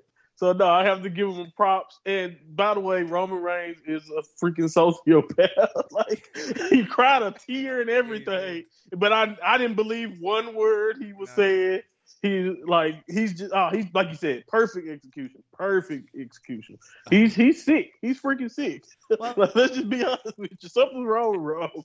I thought Roman had turned over a new Lee. See, I don't know. What did? Yeah, I see. Right. Yeah. And the timing of SmackDown, though, was way off after this, which was hilarious. It was just crammed into like a Pringles can. Austin Theory defended his US title versus Sheamus. Grayson followed effect with Edge being like the old man and just being like, "I remember being here in '98. You remember Sable? She was good." Saying, like, you know, to Grayson Waller, "You stood in the ring with John Cena. 6 days later, you're in the ring with Rated R Superstar." That would, of course, lead to a match with Edge winning and saying, "Hey, Waller, you swam," which was a nice show of respect. There was a brawl between the women. AJ beat Karrion Kross, and Jey Uso returned to Madison Square Garden and laid a challenge down to Roman Reigns at SummerSlam. Now, the question is, Jaxie, can Jey do it? We've seen him beat Roman at Money in the Bank. Are we going to have the end of the story nearly 3 years to the very start? We're definitely going to see the end of the story. I just don't know if it's going to be the way that we all want it to play out. Do you know what I mean? Yeah. It's going to be so interesting. Yeah, it's pretty scary. That's all I can say about it right now, because, you know, I would love to see Jey win, but ultimately, you got to ask yourself the question, isn't this what we're all kind of like thinking that Solo's going to be sort of coming for? You know, he really has been sort of so far showcased as the enforcer, as someone who really can be a formidable type of wrestler towards Roman. So is whether or not we're actually believing whether or not WWE will put Jey over Solo. That's the bigger question. Well, like I said, it's going to be interesting. I mean, and Gina, like I said, with the story, Solo, I think, is key to this, isn't he? Like, I mean, to be fair, if he decides he wants to go with his brothers, Tribal Chief is done. So I think Solo, it's not going to be Roman retaining the title. It would be what Solo decides to do this next couple of months as well. Oh, definitely. I mean, I still stand by that Jey had to be the one to like knock Roman off of his peg like that, and that's why I'm so grateful he got that pin. But I do see it more being Solo that's on top, because even the twins even stated that, you know, when they were sort of coming for Roman just before Money in the Bank, they both said that they would see their younger brother as the tribal chief. And I suppose that's more them alluding to the fact that they feel they don't need to go for the world title as individuals. The twins are always going to be in the tag team sort of title runs. So for them, I don't really see it as them kind of being like, we want to embark on our own singles run. I see it as them being like, nah, we'll have a tribal chief, but we'll have our little brother there instead. Yeah, I think like that. And Jay didn't say anything about the belt.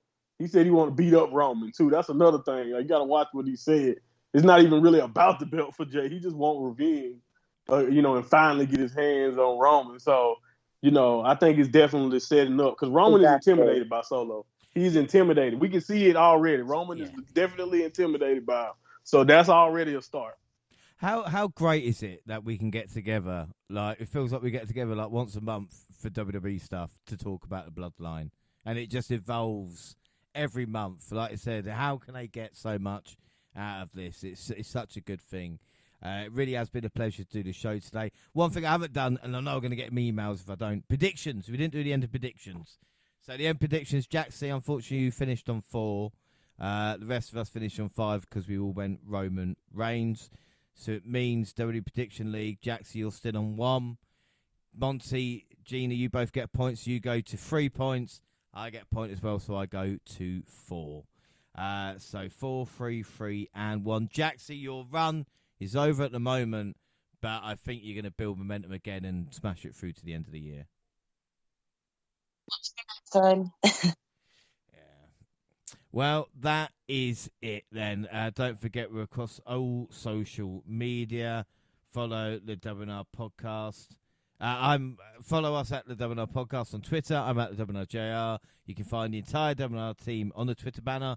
Monty, you're back, like Drew McIntyre. Tell people where people can find and listen to you.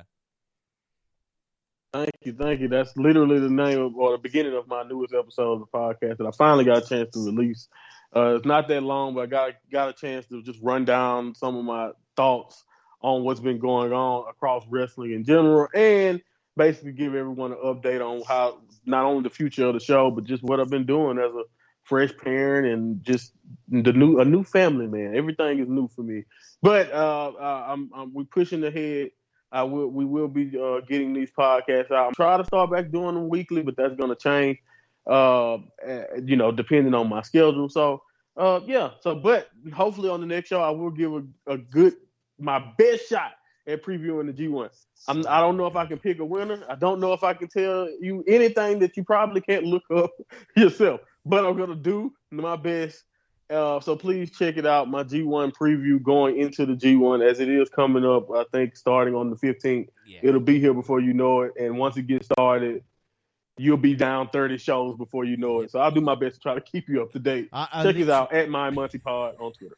Yeah, so I didn't interrupt you, but like I said, we've got a week of freedom until the G1 ruins all our lives. Jaxie, where can people find you? I'm on both Twitter and Instagram at Jaxie Scarlett.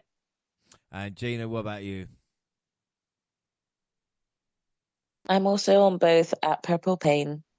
Don't forget, across all social media, Twitter. I've already done that. Plug stuff, done that as well. So it's been a long show, don't get me wrong. WNR's on Facebook and Instagram, across all group platforms. Send us an email at WNRpodcast at gmail.com. YouTube, your latest clips and podcasts at the same time on YouTube. To do SoundCloud on your phone, also Spotify and iTunes, where you can download, subscribe, rate, and review there.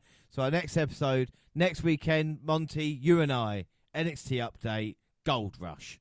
We're actually going to have a good update. Can you believe that? It should be good. Right? Can you believe it? Can you believe it? We got a lot of stuff to catch up on, though. Believe it or not, a lot of changes, but good changes so far. So I'm looking forward to it. We have 6 episodes, so it is going to be slightly longer, but it is going to be worthwhile. And then in 2 weeks' time, the entire team will be back here because obviously in August, Jaxie, Gina, and I will be going to Wembley to go see All In It. And, of course, SummerSlam just around the corner. And with the success of Mystery Manias, I think we will warm up by watching SummerSlam 1992, which, of course, SummerSlam held at Wembley, which was 31 years ago. Well, until then, I've been James Rowlands and was joined by the fantastic Jaxie Scarlett. I hope you enjoyed today's show, Jaxie. I might have lost, but I still am leaving it in high spirits. So on to the next one, and hopefully I'll be the one coming out on top. It's been fun. That, of course, the mind of Monty. Thank you very much for joining us. Thank you. Salutations. Adios. And, of course, the genius of Gina. See, Gina, we got through it. Yeah, thankfully we did. I did better than I expected to, so I'm always going to be pleased with that. Yeah, well, we did it. Well, thanks for listening, everybody, and bye.